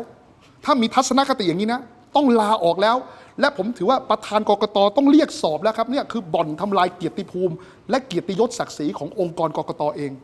และไม่รู้ว่าเป็นคำท้าหรือเปล่านะครับท่านบอกนะใครเจาะระบบความลับบัตรเลือกตั้งได้ผมยอมลาออกผมถามประธานกกต.ดีกว่าความท้าทายของท่านคงยศเนี่ยคุณคงยศเนี่ยถ้าเกิดมีประชาชนเขารับคำท้าแล้วเขาเจาะได้จริงๆประชาชนผิดกฎหมายไหมหรือว่ากรณีนี้คุณคงยศกำลังยั่วยุให้ประชาชนกระทำผิดกฎหมายเสียเองคุณเป็นเจ้าหน้าที่ระดับสูงคุณท้าทายประชาชนอย่างนี้ได้คุณท้าทายให้ประชาชนกระทำผิดกฎหมายได้ยังไงผมนึกบอกฮะระบบที่รับหมายความว่าต่อให้ผมอยากรู้ก็ไม่มีวิธีการใดๆที่จะทำให้ผมรู้ได้นี่คือความคุ้มครองที่รัฐธรรมนูญปกป้องการใช้เสรีภาพของเราในการเลือกคือผมปวดหัวมากนะแสดงว่าอะไรนะกกต.ที่รับหน้าที่นี้ไม่รู้เรื่องพื้นฐานนี่เลยเหรอครับไม่ต้องมีกกต.แล้วผมยืนยันนะลูกสาวผมเนี่ยอยู่ชั้นป .5 เนี่ยเขาบอกว่าถ้าทำอย่างนี้รับนะตอนเลือกหัวหน้าห้องหนูก็เขียนรหัสเลขประจำตัวเพื่อนเป็นเลขโรมันก็ได้จากนั้นก็แจกให้เพื่อนตรงตามเลขประจำตัวหนูก็รู้ทุกคนแล้วว่าใครเลือกใครใครไม่เลือกใครถ้าอย่างนี้เรียกรับนะหนูว่ายกมือขานชื่อดีกว่าอนาคตถ้าทำแบบนี้การใส่บาร์โค้ดแล้วล่วงรู้ได้ว่ารับนะไม่ต้องแล้ว ไปถึงเลยฮะประชาชนเข้ามาปุ๊บเซ็นชื่อ ผมเลือกเบอร์ 5 ครับ เอางี้เลย อ๋อชัดเจนไปแล้วไหม ชัดเจน แสดงตัวไปแล้วเลือกใคร ไปเลยดีกว่า พรรคไหนอย่างนี้เลย คุณจะได้ไม่ต้องมาลับล่อๆคืออย่างนี้ผมบอกคุณคงยศไว้จริงๆนะคำว่าโดยลับเนี่ยไม่ใช่ว่าโดยลับล่อๆนะ อย่างเงี้ยโดยลับล่อๆกกตเนี่ยตัวบัตรตัวอย่างก็ไม่ได้มีบาร์โค้ดแต่บัตรจริงมีบาร์โค้ดแล้วอย่างนี้สมมุติถ้าอยู่ดีเนี่ยรายการเนี่ยบอกว่ามีติดตั้งกล้องวงจรปิดโดยมารยาทคุณทินต้องบอกผมนะว่ากำลังติดตั้งกล้องวงจรปิดอ๋อนี่ครับถูกไหมแล้วก็จะเกิดแต่ว่าถ้าเกิดกรณีมีบาร์โค้ดอย่างเงี้ยคุณไม่ได้บอกประชาชนเลยว่ามันสอบกลับได้จนถูกนักข่าวจี้ต้องขอบคุณสื่อมวลชนมากๆนะบอกตอบมาเลย yes or no ไม่ต้องพร่ำพรรณนาแล้วว่ามันสืบสอบกลับไปได้ถึงตัวผู้ใช้สิทธิ์ไหมจนถึงได้คำตอบไงนี่ฮะคุณวิโรจน์โพสต์อันนี้ไว้โรงแรมซ่อนกล้องไว้พอลูกค้าจับได้เจ้าของแจ้งว่าถ่ายเฉยๆไม่ได้ปล่อยไปไม่ได้ปล่อยไม่ได้ดูถ้ารปภแอบดูรปภผิดโรงแรมไม่ผิดอย่างนี้เอาผมเทียบเคียงให้มันดิ คือการเข้าพักในโรงแรมเนี่ยก็คือและการปฏิบัติภารกิจส่วนตัวในโรงแรมหรือในห้องน้ำเนี่ยในห้องพักเนี่ยเป็นเรื่องส่วนตัวไหมที่รู้ได้เฉพาะตนใช่ไหมใช่อาจจะเทียบเคียงไม่ได้100%นะผมใช้คำนี้ไม่100%นะจริงมันเทียบเคียง100%ไม่ได้หรอกมันก็เหมือนกับการกากบาทเลือกใครใช่ไหมอยู่ดีถ้าเกิดคุณไปจับได้ว่าโรงแรมซ่อนกล้องเอาไว้ในห้องน้ำซ่อนกล้องเอาไว้ในห้องพักเหนือเตียงนอนเลยเนี่ยนะแล้วปรากฏว่าคุณก็จับได้ผู้จัดการฝ่ายความปลอดภัยบอกว่าอ๋อถ่ายเก็บไว้เฉยๆไม่ได้เอาไปแชร์ให้ใครแล้วก็พาสเวิร์ดก็เก็บไว้อีกที่หนึ่งเก็บไว้กับอาซอส่วนคลิปก็เก็บไว้อีกที่หนึ่งเก็บไว้กับไอเฮียนะคุณทินคุณเห็นคลิปคุณหรือยังอ่ะคุณรู้ได้ยังคุณรู้หรือยังว่าคลิปของคุณถูกเผยแพร่เอาอย่างนี้แล้วกันถ้าถูกแพร่เมื่อไหร่ผมลาออกจากตำแหน่งผู้จัดการโรงแรมก็แล้วกันอย่างนั้นเลยได้เหรออย่างนี้ได้เหรอคือสิทธิ์ของคุณทินถูกละเมิดแล้วถูกไหมฮะใช่อันนี้มันคือการละเมิดสิทธิของประชาชนนะคะการเลือกตั้งเนี่ยมันที่บอกว่าเป็นลับเนี่ยมันหมายความว่าเขารู้คนเดียวถ้ากกต.รู้ด้วยเนี่ยมันก็ไม่ลับแล้วคนผู้ใดหมายถึงผู้ใดคือไม่ใช่คนที่กาถ้าผู้ใดเนี่ยกกต.เขาหมายถึงว่าผู้ใดเนี่ยไม่รวมเขาคือคำว่าผู้ใดที่จะมารู้ตรงนี้เนี่ยไม่รวมเขาจริงๆต้องรวมสิคำว่าผู้ใดคือทุกคนที่ไม่ใช่ฉันไม่ใช่คนที่กาบัตรไม่ว่าใครก็แล้วแต่ผู้ใดคือ ห้ามรู้ถูกไหมรู้ไม่ได้ไงฮะเรานี่คือเอกสิทธิ์ของเราแล้วอย่างเมื่อกี้ที่คุณวิโรจน์ยกตัวอย่างเลือกหัวหน้าห้องเนี่ยเอาข้อจริงถ้าบอกว่าอ้าวลงคะแนนลับนะนักเรียนนะแต่ครูรู้ว่าเธอเลือกใครนะแล้วครูเนี่ยไม่ชอบอีกคนนี้และไอ้นักเรียนเนี่ยไปเลือกอีกคนที่ครูไม่ชอบเนี่ยมันจะส่งผลกับชีวิตของนักเรียนคนนั้นไหมอันนี้มันไม่ได้ไงมันลับก็คือว่าครูก็รู้ไม่ได้กกต.ก็คือผู้ใดที่ไม่ใช่คนกาเพราะฉะนั้นเขาไม่มีสิทธิ์ที่จะรู้เพราะฉะนั้นถ้าเผื่อบอกว่าเราที่คุณวิโรจน์ยกเนี่ยก็คือว่ามีคนที่รู้สามารถที่จะรู้ได้แต่เราไม่รู้เราไม่ดูถ้าคุณรู้ได้เนี่ยมันก็ไม่รับแล้วงั้นบัตรเลือกตั้งมาอยู่ตรงนี้ถ้าคุณรู้ได้มันก็ไม่รับแล้วเพราะคุณสามารถที่จะเอามาประกบกันถ้าวันที่คุณบอกว่ามันอยู่แยกกันแล้วในความเป็นจริงในระเบียบของกกต.เองข้อ184นะมันบอกว่าการเก็บบัตรที่เลือกตั้งแล้วกับต้นขั้วบัตรเนี่ยเขาบอกให้เก็บอยู่ในหีบแล้วก็เก็บไว้ด้วยกันเอาตกลงกกต.บอกแยกกันจริงๆมันอยู่ด้วยกันแล้วมันอยู่ด้วยกันเนี่ยมันจะหากันยากไหมที่บอกว่าเราไปสแกนไอ้ใบที่คนกาแล้วมันจะไปเจอไอ้ต้นขั้วที่มันอยู่ติดกันมันอยู่ด้วยกันในหีบเดียวกันเนี่ยมันก็ไม่ได้หายากอะไรเพราะฉะนั้นมันไม่รับอยู่แล้วไอ้ตรงนี้แหละมันคือสร้างความหวาดผวาให้กับคนทั้งประเทศเลยสุดท้ายจริงๆนะครับผมนิดเดียวคือกกต.กำลังผลักภาระของความรับผิดชอบต่อสาธารณะของตนเองให้กับประชาชนการที่บอกว่าถ้าใครที่แฮ็กเข้าไปก็ถือว่าเป็นผู้กระทำความผิดคุณทินข้อมูลของประชาชนเวลารั่วเนี่ยเราจะไปรู้ไหมประชาชนจะไปรู้ไหมว่ารั่วเมื่อไหร่รั่วแค่ไหนรั่วจากอะไรและรั่วถึงชั้นไหมหรือว่าแค่ญาติฉันและรั่วข้อมูลเลยคือประชาชนไม่มีสิทธิ์ล่วงรู้เลยครับถ้าเกิดข้อมูลรั่วถูกไหมถ้าไม่ได้เป็นข่าวคลึกโครมขึ้นหน้าหนึ่งถูกไหมอยู่ดีมีคนเอาว่าหีบหนึ่งถูกหิ้วไปข้างนอกเนี่ยประชาชนคนธรรมดาจะรู้ไหมครับ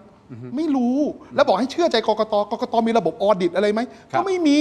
ถ้ามีตอบให้หน่อยดิว่าไอ้ที่ไปอยู่ในกองขยะที่พระประแดงหายมาได้ยังไงมีภาพไหมที่สมุทรปราการมีนี่ไอ้ที่คุณวิโรจน์พูดเมื่อสักครู่ห่างไป14 กิโลแต่นี่คือโดยลับนะที่ผมคุยกับอาจารย์นันทนาคือเขาจงใจไปคุณคิดถึงไหมล่ะว่าเขาจะไปซ่อนไว้ในกองขยะนี่คือลับแล้วนะแต่เนี่ยเรียกว่าลับล่ออย่างนี้นี่เป็นอุปกรณ์การเลือกตั้งเนี่ยมีทั้งบัตรมีทั้งใบที่นับคะแนนมีป้ายมีอะไรทั้งหมดเนี่ยแล้วมันไปอยู่ในกองขยะแล้วจะบอกว่าโอ้เนี่ยมันลับมันหาไม่เจอมันไม่มีทางที่จะเจอกันเนี่ยอันตรายอย่างสูงสุดเลยอันนี้ฮะคุณผู้ชมอันนี้เป็นประเด็นที่อาจารย์นันทนาโพสต์ก็คือเรื่องบัตรเลือกตั้งในกองขยะไปพบเอกสารเลือกตั้งสสเขต 6 สมุทรปราการทั้งบัตรเลือกตั้งใบกรอกคะแนนบัญชีผู้มีสิทธิ์เลือกตั้งป้ายหน้าคูหาและอื่นๆนะครับลงไปรวมอยู่ในกองขยะที่อำเภอ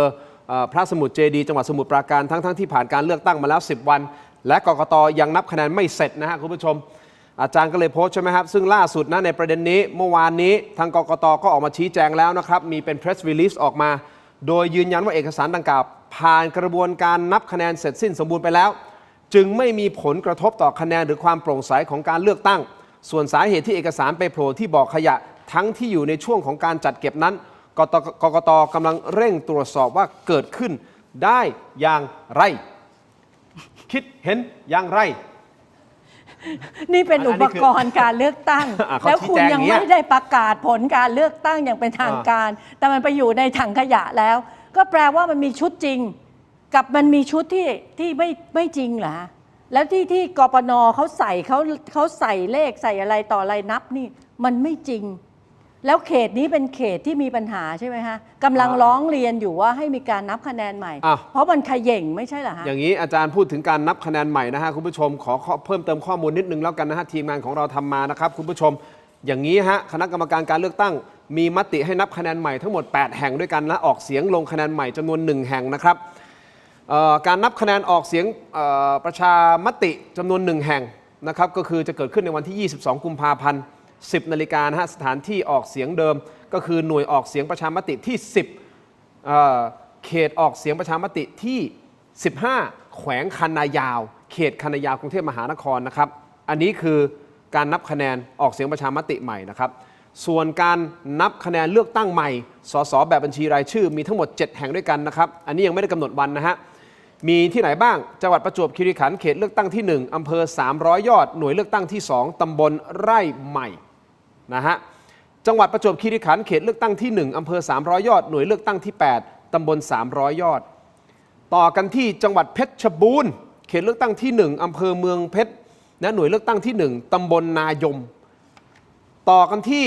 อีกที่หนึ่งของจังหวัดเพชรบูรณ์ก็คือเขตเลือกตั้งที่4อำเภอหนองไผ่หน่วยเลือกตั้งที่2ตำบลหนองไผ่ไปต่อกันที่จังหวัดกำแพงเพชรฮะเขตเลือกตั้งที่1อำเภอเมืองกำแพงเพชรหน่วยเลือกตั้งที่8ตำบลนิคมทุ่งโพทะเลและยังมีจังหวัดกำแพงเพชรเขตเลือกตั้งที่1อำเภอเมืองกำแพงเพชรหน่วยเลือกตั้งที่14ตำบลเทพนครต่อกันที่จังหวัดสกลนครนะฮะเขตเลือกตั้งที่1อำเภอเมืองสกลนครหน่วยเลือกตั้งที่32ตำบลธาตุเชิงชุมอันนี้คือการนับคะแนนเลือกตั้งแบบสสบัญชีรายชื่อจำนวน7 แห่งนะครับนับใหม่นะฮะนับใหม่นะครับและการออกเสียงลงคะแนนใหม่นะก็คือลงเสียงเอามาเลือกตั้งใหม่แล้วกันสสแบบแบ่งเขตเลือกตั้งและสสบัญชีรายชื่อ1 แห่งครับยังไม่กำหนดวันเช่นเดียวกันก็คือที่จังหวัดพะเยาเขตเลือกตั้งที่1อำเภอเมืองพะเยาหน่วยเลือกตั้งที่6ตำบลท่าวังทองคำถามคือบัตรเลือกตั้งที่จะใช้ครับถ้าลงคะแนนใหม่มันควรจะเป็นชุดเดิมหรือเปล่ามันควรจะเป็นชุดเดิมที่มีบาร์โค้ดหรือว่าจะต้องพิมพ์ใหม่หรือเปล่าซึ่งเรื่องนี้นะครับอาจารย์สมชัยศรีสุทธิยากรออกมาให้ความเห็นว่าควรใช้บัตรเดิมที่มีในสต็อกเหลือประมาณสัก3 ล้านใบอาจารย์สมชัยพูดอย่างนี้ครับเพื่อไม่ให้เป็นการยอมรับไกลๆว่าไอ้บัตรเดิมที่มันมีอยู่มันมีปัญหา2 ท่านมองเรื่องนี้อย่างเมื่อวานนี้คุณกังฟูมาในรายการคุณกังฟูบอกไม่ได้ต้องใช้บัตรเลือกบัตรเก่าสิหมายถึงบัตรเดิมสิต้องใช้เหมือนกันดิถ้าคุณไปเปลี่ยนพิมพ์บัตรใหม่มามันก็เท่ากับเลือกตั้งมัน2 มาตรฐานมันไม่เหมือนกันมันอาจจะเกิดปัญหาโมฆะไปทั้งหมดอาจารย์นันทนาคือจริงๆแล้วไอ้การเลือกตรงนี้เนี่ยมันเป็นการเลือกที่น้อยมากและดิฉันยังแปลกใจว่านับคะแนนใหม่เนี่ยไอ้เขต1ชลบุรีเนี่ยทำไมไม่นับ มันเป็นเรื่องที่แบบมีปัญหามากมาย และชัดเจนว่าหีบก็ไม่ได้ปิด แล้วก็บอกคนที่ไปชี้ว่าหีบไม่ได้ปิดเนี่ยกลายเป็นว่าไปเปิด จริงๆหีบมันเปิดอยู่มันไม่ได้ปิด แล้วเขาก็ไปชี้ว่ามันเปิด แล้วก็กลายเป็นว่าเขาไปเปิด มันควรจะนับใหม่อะแต่สุดท้ายชลบุรีเขต 1ไม่ได้นับใหม่ไอ้การที่ไปให้คนไปเลือกตั้งใหม่นะทั้งที่เป็นความผิดของกปน.ไปขีดไปอะไรเนี่ยเดี๋ยวฉันคิดว่ามันเป็นการไปผลักภาระให้กับประชาชนเขาไม่ได้ผิดไอ้คนที่ผิดเนี่ยมันคือคนที่มันไปขีดไปเขียนไปอะไรกับบัตรแล้วทำไมถึงต้องผลักภาระให้ประชาชนเขาไปเลือกใหม่ซึ่งอันนี้ดิฉันก็ว่ามันแปลกมันไม่ควรจะเป็นในลักษณะอย่างนั้นไอ้ที่ควรจะไปแก้ปัญหาก็คือหน่วยที่มันมีปัญหาเรื่องนับแล้วมันไม่ตรงบัตรมันเขย่งเป็นหมื่นใบเนี่ยมันก็ควรจะไปแก้ตรงนั้นแต่ทีนี้ถ้าสมมติว่าคุณจะให้เลือกใหม่จริงๆถ้าคุณเชื่อว่าไอ้บาร์โค้ดเนี่ยมันรับจริงๆก็ใช้ต่อไปดิก็คุณเชื่อไงคุณเชื่อของคุณอย่างนั้นไงก็คุณทำให้มันรับต่อไปคุณก็ไม่ต้องไปพิมพ์ใหม่เปลืองงบมีความคิดเห็นตรงนี้ประเด็นนี้ไหมเรื่องของเลือกตั้งใหม่แล้วก็ต้องใช้บาร์โค้ดหรือไม่ใช่ผมว่าจะเลือกทางไหนกกตก็เข้าสู่จุดจบทั้งนั้นก็ยังไงถ้าเกิดใช้บัตรเลือกตั้งที่มีบาร์โค้ดก็ท่ามกลางกระแสการท้วงติงผมยังยืนยันนะว่านักวิชาการด้านรัฐศาสตร์นักวิชาการด้านนิติศาสตร์นะครับผมยกตัวอย่างชื่ออย่างอาจารย์ธงทองจันทรางสุขเนี่ยท่านก็พูดแล้วก็ยังมีอาจารย์คณาจารย์อีกหลายท่านก็บอกว่าโดยลับคืออะไรครับการมีบาร์โค้ดที่สอบกลับไปได้ถึงตัวผู้เลือกเนี่ยมันไม่ใช่ลับอยู่แล้วตามรัฐธรรมนูญต่อให้จะยากแค่ไหนก็ตามถูกไหมถ้ากกตยืนยันจะใช้บัตรที่มีบาร์โค้ดก็ยืนยันเจตนาเลยนะโดยที่ไม่ได้นำพาการท้วงติงนะครับความคิดทางที่เกี่ยวข้องกับเรื่องนี้เลยจากนักวิชาการที่มีชื่อเสียงหรือมีความยอมรับนับถือจากสังคมในด้านนิติศาสตร์และรัฐศาสตร์เลยก็ดีจะได้ยืนยันเวลาคือเข้าคุกจะได้ก้าวแน่นๆไปเลยนะครับหรือถ้าเกิดกรณีเปลี่ยนนะฮะก็แสดงว่าก็คือยอมรับในทีแล้วถูกไหมคือผมบอกว่าจะตัดสินใจอย่างไรเนี่ยนะครับก็เป็นการตัดสินใจที่เข้าสู่จุดจบทั้งสิ้นแต่ผมว่าในเมื่อมันไปอย่างนี้แล้วนะผมอยากให้ท่านใช้ตัวบัตรที่มีบาร์โค้ดไปเลยเพราะณวันนี้ใครท้วงติงอะไรท่านก็ไม่ฟังอยู่แล้วขนาดผอ.กกต.ออกมานะขนาดมีคนไปช่วยกาให้ยังบอกว่าอย่างนี้ยังชอบด้วยกฎหมายอยู่เนี่ยผมก็ปวดเฮดแล้วเอาอย่างนี้คุณคิดว่าเลือกตั้งนี้จะโมฆะไหมสุดท้ายอันนี้คือเราตอบไม่ได้แต่หมายถึงมันต้องเดินไปข้างหน้ามีโอกาสเสี่ยงแต่ความคาดหวังต่ำสุดของผมแล้วกันบัตรเลือกตั้งที่มีบาร์โค้ดจะต้องไม่มีอีกต่อไปถ้าบาร์โค้ดนั้นเชื่อมไปถึงตัวผู้เลือกได้นะคือถ้าเกิดเชื่อมไปถึงเลขเล่มตรงนั้นไม่เป็นไรนะเป็นการคุมจำนวนผมไม่ได้ตึงเกินไปนะแต่ถ้าเชื่อไปได้ว่าใครเลือกอะไรจะต้องไม่มีอีกต่อไปส่วนจะเป็นโมฆะหรือไม่อย่างไรก็เป็นหน้าที่ของศาลท่านดิฉันคิดว่าต้องเป็นโมฆะเพราะว่าถ้าไม่โมฆะเนี่ยการเลือกตั้งครั้งนี้เนี่ยมันก็ไม่ได้ชัดเจนคือมันผิดรัฐธรรมนูญแน่ๆมาตรา83-85แล้วถ้าเผื่อเราบอกว่าการเลือกตั้งที่ขัดรัฐธรรมนูญเนี่ยแล้วเรายอมรับได้อันนี้ต่อไปเนี่ยกระบวนการใดที่ขัดรัฐธรรมนูญเราก็ยอมรับได้อย่างนั้นเลยมันไม่ถูกต้องแล้วก็อย่างที่บอกว่าโมฆะไม่พอต้องทำลายบัตรเลือกตั้งชุดนี้ทั้งหมดเพราะว่ามันคือ Big Data ที่มันจะสร้างความบรรยากาศความหวาดกลัวให้กับประชาชนผู้เลือกตั้งทั้งประเทศเพราะฉะนั้นตรงนี้มันก็คือยุติวงจรที่บอกว่ามันจะนำข้อมูลเหล่านี้เจาะเข้าไปจนกระทั่งคนไทยเนี่ยไม่สามารถใช้ชีวิตแบบปกติได้เพราะเขารู้ว่ามีคนรู้ว่าเขาทำอะไรโมฆะไม่โมฆะเราไม่สามารถที่จะบอกได้หรอกครับเพราะขั้นตอนมันก็คือไปที่ศาลถูกต้องไหมครับซึ่งตอนนี้ผู้ตรวจการแผ่นดินก็เรียกทางด้านของกกต.เข้าไปชี้แจงในประเด็นนี้แล้วผมไม่รู้ว่าความคืบหน้าตรงนี้ล่าสุดเป็นยังไงแต่ขั้นตอนก็คือว่าผู้ตรวจการแผ่นดินถ้าเห็นว่าเฮ้ยมันมีมูลที่จะส่งให้ศาลรัฐธรรมนูญก็ว่ากันไปตามสเต็ปนะฮะมีคนไปร้องแล้วซึ่งหนึ่งในนั้นคือทนายอั๋นบุรีรัมย์ใช่ไหมครับอย่างนี้คุณผู้ชมครับทางสบ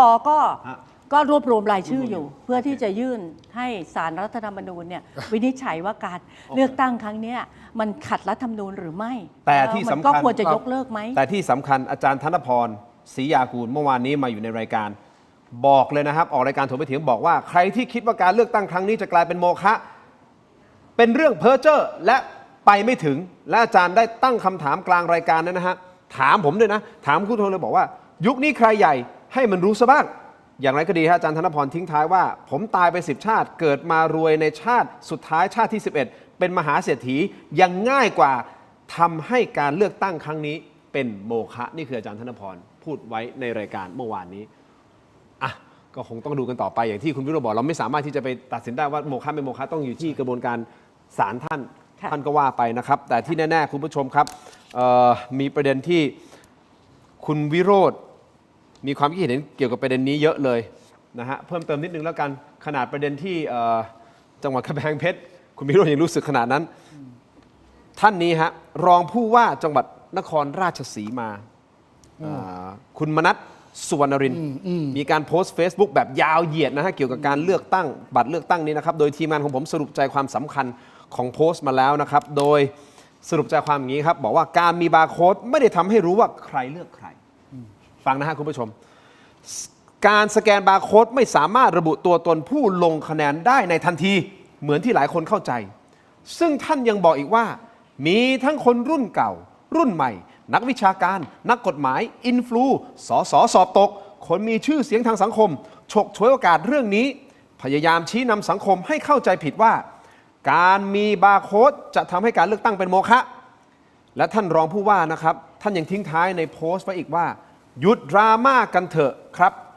QR Code และบาร์โค้ดมันล้มกระดานไม่ได้หรอกเพราะมันไม่สมเหตุสมผลศาลไหนเขาจะเอาเหตุผลเพียงเท่านี้มาตัดสินเข้าข้างท่านมันเป็นแค่วาทกรรมปั่นป่วนสังคมนี่โพสต์แรกถูกครึ่งหนึ่งยังไงฮะอาจารย์ก็คือบาร์โค้ดเนี่ยถ้าเผื่อว่ามันเป็นบาร์โค้ดทั่วๆไปเนี่ยมันไม่สามารถสืบค้นกลับไปถึงผู้เลือกได้อยู่แล้วแต่นี่มันคือบาร์โค้ดที่ทางกกต.ยืนยันว่ามันสืบค้นกลับไปได้1 ต่อ 1มันยูนิคเพราะฉะนั้นอันนี้เนี่ยท่านรองผู้ว่ามาพูดตรงนี้ท่านไม่ได้ดูที่กกต.เขายอมรับเหรอฮะบาร์โค้ดเนี่ยมันมีหลายชนิดแต่บาร์โค้ด1 ต่อ 1ที่กกต.ใช้อ่ะมันสืบค้นกลับไปได้มันตรวจสอบย้อนกลับไปได้กกต.ยอมรับเองแล้วไอ้ yes หรือ no วันนั้นน่ะใช่แล้วทำไมท่านจะมาบอกว่ามันสืบค้นไม่ได้อันนี้ท่านมาพูดนี่ก็แบบท่านไม่ได้ดูกกต.เขาออกมาสารภาพแล้วคืออย่างนี้ผมบอกท่านรองผู้ว่าท่านไปดูข่าวย้อนหลังที่กกต.เขายอมรับก่อนนะครับแล้วก็ผมว่าปัญหาทั้งหมดมันอยู่ที่ทักษะการคิดและทักษะการประมวลผลนะของท่านเองแหละนะครับหรือท่านอาจจะมีประสบการณ์การใช้ทักษะการคิดการใช้สมองในการคิดที่อาจจะน้อยไปสักนิดนึงนี่จริงๆคืออย่างนี้ถ้าเกิดท่านก่อนจะโพสต์ท่านไปดูข่าวท่านก็จะรู้ว่ากกต.เขายอมรับเองว่ามันเป็นบาร์โค้ด1 ต่อ 1ที่โยงไปได้ถึงผู้เลือก unique running number ใช่นะแล้วมัน running ด้วยนะนั่นหมายความว่าถ้าผมเป็นหัวแถวผมรู้ว่าผม001คุณทินต่อหลังผมก็คือ002แล้วก็003ถูกไหมฮะดังนั้นเนี่ยหัวคะแนนรายย่อยเดี๋ยวนี้เขาดูแลเป็นกลุ่มย่อยผมเป็นคนที่1ผมพาไอ้คนที่ผมซื้อเสียงมาสัก29คนเนี่ยเรียงลำดับกันผมรู้แล้วว่าคนที่2จนถึงคนที่30เนี่ยเขาเบอร์อะไรเนี่ยคือท่านรองผู้ว่าเนี่ยอาจจะภารกิจเยอะไม่ได้ดูข่าวไม่เป็นไรแต่ท่านโพสต์เรื่องลอตเตอรี่ท่านโพสต์ต่อเนี่ยมีไหมโพสต์ต่อผ่านไปไม่ถึง1 ชั่วโมงในวันเดียวกันหลังจากโพสต์ไปแล้วคุณผู้ชมครับโพสต์เกี่ยวกับเรื่องนี้ครับบอกว่าลอตเตอรี่ก็มีบาร์โค้ดถ้าบอกว่าบาร์โค้ดทำให้รู้ความลับว่าใครซื้อไปสำนักงานสลากกินแบ่งรัฐบาลคงต้องคืนเงินลูกค้าเพราะละเมิด PDPA ไปแล้วผมเล่นมุกนะครับเพื่อสะท้อนสังคมในการรับรู้ข่าวสารในเวลานี้เป็นการสะท้อนปัญหาจากโพสต์ก่อนหน้าสังคมถูกปลุกกระแสเพราะกูรูและเพราะผู้รู้ไม่รู้ในหลักของกฎหมายครับก็คือถ้าเป็นคนอื่นนะครับ ที่ไม่ใช่รองผู้ว่าเนี่ยผมว่าอาการและลักษณะนี้เขาเรียกว่าโง่ครับแต่ว่าพอเป็นรองผู้ว่าผมขอสงวนก็แล้วกันคืออย่างนี้ท่านไม่เข้าใจว่าการเลือกตั้งเนี่ยกฎหมายคือรัฐธรรมนูญเขากำหนดให้รับลอตเตอรี่นี่คนละเรื่องเลยนะครับลอตเตอรี่เนี่ยเขาเวลาการขึ้นรางวัลเขาต้องมีการสอบกลับด้วยซ้ำไปเพราะจำกรณีเคสที่ใครเป็นเจ้าของลอตเตอรี่ได้ไหมดังนั้นเนี่ยเรื่องลอตเตอรี่เนี่ยเรื่องบาร์โค้ดเนี่ยนะครับเขาจะต้องการระบบสอบกลับด้วยซ้ำไปเพื่อจะได้สืบกลับได้ว่าผู้ขึ้นรางวัลเนี่ยเป็นเจ้าของลอตเตอรี่หรือไม่มันคนละเรื่องกันเนี่ยเป็นรองผู้ว่าเนี่ยปรากฏไม่รู้กฎหมายอย่างเนี้ยลอตเตอรี่ไม่มีกฎหมายไม่มีรัฐธรรมนูญกำหนดให้เป็นการขายลอตเตอรี่การขึ้นรางวัลทำโดยลับนะครับไม่มีนะครับคือเอางี้ผมเรียกย้ำอย่างนี้ถ้าเป็นท่านอื่นเป็นนิรนามโพสต์ อาการอย่างนี้เขาเรียกว่าโง่ฮะแต่กรณีท่านรองผู้ว่าผมสงวนก็แล้วกัน ก็จริงๆไอ้เรื่องลอตเตอรี่เนี่ยมันไม่ใช่เรื่องลับใครเขาซื้อหวยแล้วเขาจะแบบเป็นความลับแล้วเอาก็จริงๆไอ้บาร์โค้ดตรงนี้เนี่ยมันก็ไม่ได้สามารถที่จะทำให้รู้ได้ด้วยซ้ำไปว่าใครเป็นคนเจ้าของลอตเตอรี่ไม่งั้นมันจะฟ้องเหรอไอ้เรื่องหวยครูปรีชาเนี่ยมันฟ้องกันมากี่ปีถึงกว่าจะรู้ว่าใครเป็นเจ้าของเนี่ยมันก็ไม่จริงๆมันก็ไม่สามารถที่จะรู้ได้หรือว่าถ้าเขาตั้งใจที่จะทำเนี่ยก็คือทำให้รู้ว่าลอตเตอรี่นี้ไม่ปลอมเวลาที่ไปขึ้นเงินเนี่ยไอ้บาร์โค้ดชุดนี้มันเป็นของกองสลากที่พิมพ์ออกมาจริงเท่านั้นแหละมันไม่ใช่เรื่องของความลับหรืออะไรเพราะว่ามันไม่เกี่ยวแต่การเลือกตั้งมันคนละเรื่องกันโอเค หวยยังซื้อตามกันได้รับที่ไหนนะ อย่างนี้นะครับฝันอะไรจันฝันอะไรผมซื้อตามอย่างเงี้ยเอางี้ฮะเพิ่มเติมนิดนึงครับหลังจากที่ท่านรองผู้ว่าใช่ไหมโพสต์ไปนะฮะทั้ง2โพสต์ของท่านถูกแชร์ออกไปชาวเน็ตก็ได้มีการพูดถึงประวัติของท่านมนัสนะครับเพิ่งได้รับการแต่งตั้งเป็นรองผู้ว่าโคราชเมื่อปลายปี 2568 โดยก่อนหน้านี้เคยเป็นผู้ตรวจราชการกรมส่งเสริมการปกครองท้องถิ่นกลางปี 68 ก็ได้รับการแต่งตั้งเป็นรองผู้ว่าจังหวัดสระบุรีและปลายปี 68 นะฮะก็กลายเป็นรองผู้ว่าโคราชอีกทั้งยังมีการนำภาพที่ท่านเคยเดินข้างท่านนายกอนุทินมาเผยแพร่ซ้ำเพื่อเชื่อมโยงประเด็นทางการเมืองและมีการนะครับไปแชร์ข่าวเก่าเมื่อครั้งราชการมหาดไทยส่งข้อความตั้งคำถามในประเด็นว่ามหาดไทยตั้งรองผู้ว่าถูกต้องตามระเบียบหรือไม่คือนี่ฮะแต่ว่ากรณีนี้ต้องให้ความเป็นธรรมนิดหนึ่งนะครับการที่รองผู้ว่าจะมีรูปภาพกับใครเนี่ยอันนี้คงเอามาสรุปไม่ได้หรอกแต่ผมแค่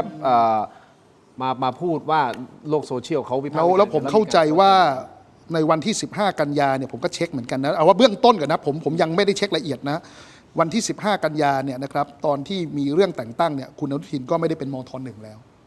ในอย่างนั้นเนี่ยผมว่าเอาตรงนี้แล้วกันว่าถ้าเอายึดตามหลักตามฐานแล้วกันนะที่ผมสืบทราบมาเบื้องต้นเนี่ยคงโยงไม่ได้ว่าถ้าเอาว่าเหมือนเดิมถ้าคนโพสต์ไม่ใช่ท่านเป็นบุคคลคนหนึ่งในละนามเนี่ยคือก็ถือว่าเป็นความโง่ส่วนบุคคลก็แล้วกันอันนี้จริงโอเคอย่างนี้คุณผู้ชมไหนพูดถึงกกต.แล้วอาจารย์วันนี้การแต่งตั้งกกต.ใหม่2ท่านนะครับพอจะอธิบายให้ประชาชนเข้าใจง่ายๆสั้นๆได้ไหมฮะว่าที่อาจารย์โพสต์แล้วก็ตั้งคำถามเบรกการแต่งตั้งกกต.ใหม่2ท่านคือยังไงครับคือวันที่26กุมภาเนี่ยนะคะจะเป็นวันที่วุฒิสภาเนี่ยจะเปิดสภาสมัยวิสามัญเพื่อที่จะเห็นชอบกกต2ท่านซึ่งตรวจสอบคุณสมบัติเรียบร้อยแล้วแต่ว่าอันเนี้ยตั้งแต่มีเรื่องหัวสวขึ้นมาเมื่อต้นปีที่แล้วเนี่ยเราก็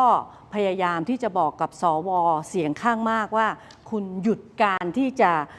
เห็นชอบผู้ดำรงตำแหน่งในองค์กรอิสระเถอะเพราะว่ามันเป็นประโยชน์ทับซ้อนแล้วก็ประชาชนเขาก็มองว่าถึงแม้ว่าคุณยังเป็นผู้บริสุทธิ์แต่คุณเป็นผู้ถูกแจ้งข้อกล่าวหาว่าคุณเข้ามาในตำแหน่งเนี่ยมันไม่ถูกต้องมันยังไม่ชัดเจนมันไม่สุจริตชัดเจนที่จะทำให้คุณถูกแจ้งข้อกล่าวหาแล้วเพราะฉะนั้นเนี่ยคุณหยุดก่อนได้ไหมรอจนกระทั่งคุณได้ตรวจสอบตัวเองบริสุทธิ์อย่างดีแล้วคุณก็ไม่มีข้อคอรหาอะไรคุณก็ค่อยมาเห็นชอบใหม่แต่ว่าตอนนี้เขาก็คือไม่หยุดนะคะปัจจุบันนี้ก็คือเห็นชอบไปแล้ว12ตำแหน่งแล้ววันที่26เนี้ยก็จะเห็นชอบกกตเนี่ยสวชุดนี้เนี่ยเห็นชอบไปแล้ว3นะคะถ้าวันที่26นี้เห็นชอบอีก2จะเป็น5กกตทั้งสิ้นมี7ท่าน5จาก7ก็คือเสียงข้างมากเบ็ดเสร็จแล้วกกตชุดนี้ก็จะไปทำหน้าที่ในการที่จะส่งฟ้องหรือไม่ฟ้องกรณีที่ทางคณะอนุ26ที่เขาส่งสำนวนมาเรียบร้อยแล้วว่ามีคนผู้ที่ถูกแจ้งข้อกล่าวหา229คนในจำนวนนั้นเนี่ย138คนเป็นสวปัจจุบันและที่เหลือนี่ก็เป็นคนอื่นๆรวมทั้งคุณอนุทินอยู่ในนี้ด้วยจะฟ้องหรือไม่เรารอมาตั้งแต่17กรกฎาคมจนบัดนี้7เดือนแล้วก็กกตยังไม่ฟ้องหมายความว่าวันที่26ถ้าเผื่อว่า สวชุดนี้เห็นชอบกกตสองท่านนี้เข้าไป แล้วสองท่านนี้เข้าไปเป็นเสียงข้างมาก แล้วไปลงมติว่าไม่ฟ้อง มันจะเกิดอะไรขึ้น มันจะมัวหมองหรือเปล่ากระบวนการหัวสวที่ประชาชนเขาจับตาดูอยู่ทั้งประเทศ เพราะฉะนั้นอันเนี้ยมันจึงเป็นสิ่งที่ไม่สง่างาม ก็เรียกร้องจิตสำนึกของบรรดาสวเสียงข้างมากนะคะว่าควรที่จะหยุดการที่จะเห็นชอบในวันที่ 26 นี้ พวกเราก็ยื่นญัตติเข้าไปขอชะลอการลงมติอันนี้นะแต่ว่าเราก็ยื่นมา4 ครั้งก็ไม่เคยได้รับการบรรจุเลยนะครั้งนี้เราก็ยื่นอีกอะก็ขอให้ชะลอก่อน ขอให้ชะลอไว้ก่อนให้ผ่านพ้นอะไรที่มันชัดเจนก่อนแล้วคุณจะมาคือถ้าเผื่อว่าชอบก็ค่อยว่ากันได้ผ่านกระบวนการยุติธรรมเรียบร้อยแล้วเนี่ยแล้วคุณบริสุทธิ์ก็กลับมาเลือกได้หมดเลย44ตำแหน่งเนี่ยองค์กรอิสระเลือกเลยแต่ตอนนี้มันทับซ้อนกันอยู่แล้วประกอบกับกกตก็กำลังตกเป็นจำเลยของสังคมนะคะแล้วคุณก็ไปเลือกเข้าไปแล้วกกตก็ไปทำหน้าที่ตรวจสอบสวก็เหมือนกับชงเองกินเองนะก็เราเลือกคุณแล้วคุณก็อะไรแบบนี้ซึ่งมันไม่สง่างามโอเคครับอ่ะนี่ก็สิ่งที่อาจารย์นันทนานะฮะอธิบายให้คุณผู้ชมได้เข้าใจอย่างชัดเจนนะครับคุณผู้ชมครับก็ต้องรอติดตามกันต่อไปแต่ที่แน่ๆคุณวิโรจน์เป็นคนของพรรคประชาชนที่มาในรายการของผมเป็นคนแรกหลังจากที่เกิดกรณีของคุณแก้วตาที่มานั่งอยู่ในรายการเมื่อวันศุกร์ที่แล้วนะครับก็กลายเป็นประเด็นใหญ่โตเรื่องของ Spectre C นะฮะเรื่องของการทำ I.O. หรือไม่อย่างไร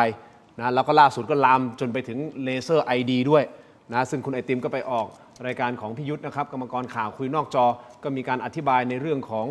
ว่าการเก็บเลเซอร์ ID ที่มันเป็นเลขข้างหลังใช่ไหมฮะของบัตรประชาชนเนี่ยทางพรรคบอกว่าไม่ได้เก็บเอาไว้เพื่อที่จะส่งมอบให้กับกรมการปกครองก็ไปตรวจสอบใช่ไหมครับแต่ตอนนี้อยู่ในระหว่างการยื่นเรื่องเพื่อไปขอเพราะก่อนหน้านี้เคยมีแล้วพอพรรคถูกยุบไปก็ต้องขอใหม่ผมเข้าใจว่าอย่างนั้นนะครับแต่ตอนนี้ยังไม่ได้ผ่านยังไม่ได้ไปถึงขั้นตอนว่าอนุมัติว่าให้ใช้เลเซอร์ ID แต่ก็เลยเกิดคำถามว่าแล้วสุดท้ายเนี่ยมีการเก็บข้อมูลของเลเซอร์ ID ของประชาชนหรือเปล่าเพราะมันเป็นข้อมูลสำคัญถูกต้องไหมครับเดี๋ยวได้มาถามกันนะคุณผู้ชมครับโดยเฉพาะกรณีของคุณแก้วตาแต่ก่อนอื่นฮะเราพูดคุยกันมานานขอขอบคุณก่อนเลยนะครับคุณวิโรจน์ครับอาจารย์นันทนาครับขอขอบคุณเม็ดอมซิงค์พลัสผลิตภัณฑ์ไมบาซินจากเกรเตอร์ฟาร์มานะครับมี3สูตรที่มีคุณประโยชน์จากวิตามินหลากหลายชนิดนะครับเม็ดอมซิงค์พลัสวิตามินซีและโคคิเทนกลิ่นองุ่นมะนาวเม็ดอมซิงค์พลัสลูทีนและบิลเบอรี่นะครับกลิ่นแบล็คเคอร์เรนต์เม็ดอมซิงค์พลัสเบต้ากลูแคนกลิ่นสตรอเบอรี่นะครับซิงค์มีส่วนช่วยในการทำหน้าที่ของระบบภูมิคุ้มกันและกระบวนการต่อต้านอนุมูลอิสระถ้าเจ็บคอไอหรืออยากเสริมภูมิคุ้มกันนะครับเลือกไมบาซินจากเกรเตอร์ฟาร์มาหาซื้อได้นะครับที่ร้านสะดวกซื้อซูเปอร์มาร์เก็ตและร้านขายยาทั่วประเทศไมบาซินนะฮะจากเกรเตอร์ฟาร์มาก้าวสู่60 ปีอย่างมั่นคงและยั่งยืนนะครับคุณผู้ชมสามารถที่จะโหวตกันต่อเนื่องได้นะครับขอบคุณไมบาซินก่อนนะฮะที่อยู่เคียงข้างถกไม่เถียงนะครับเราถามท่านว่าคุณคิดว่าพรรคกล้าทำจะได้ร่วมรัฐบาลหรือไม่นะครับ2 ท่านพูดคุยวันนี้ต้องดมสิ่งนี้ฮะหลังจากอมไปเสร็จแล้วนะครับเพราะว่ารู้สึกว่าคงวิงเวียนศีรษะนิดนึงเครียดนิดนึงหลายๆประเด็นนะฮะคุณผู้ชมครับอันนี้คือยาดมสมุนไพรตามังกรทองจากอ้วยอันโอสถแต่ผมขอแนะนำครับยาน้ำแก้ร้อนในเขากุยจากอ้วยอันโอสถนะครับบรรเทาไข้ตัวร้อนทานได้ทั้งเด็กและผู้ใหญ่นะครับมีจำหน่ายตามร้านขายยาทั่วประเทศอ่านคำเตือนในฉลากและเอกสารกำกับผลิตภัณฑ์ก่อนใช้นะครับนี่คือยาน้ำแก้ร้อนในเขากุยจากอ้วยอันโอสถนะครับขอบคุณอ้วยอันโอสถครับที่อยู่เคียงข้างถกไม่เถียงนะครับขอบคุณมากๆเลยนะครับขออนุญาตไปต่อเลยนะครับเครื่องใช้ไฟฟ้าขนาดเล็ก Seagull Electric นะครับคุณผู้ชมวันนี้ขอแนะนำครับหัวเตาไฟแรงอาหารสุกไวอร่อยได้ทันใจเตาแก๊สตั้งโต๊ะ2 หัวหน้ากระจกหน้าเตานะฮะและแผงควบคุมเป็นกระจกนิรภัยหัวเตาทองเหลืองครับทนความร้อนสูงไม่เสียรูปง่ายทนต่อการกัดกร่อนจากความชื้นและน้ำมันไม่เป็นสนิมด้วยนะครับ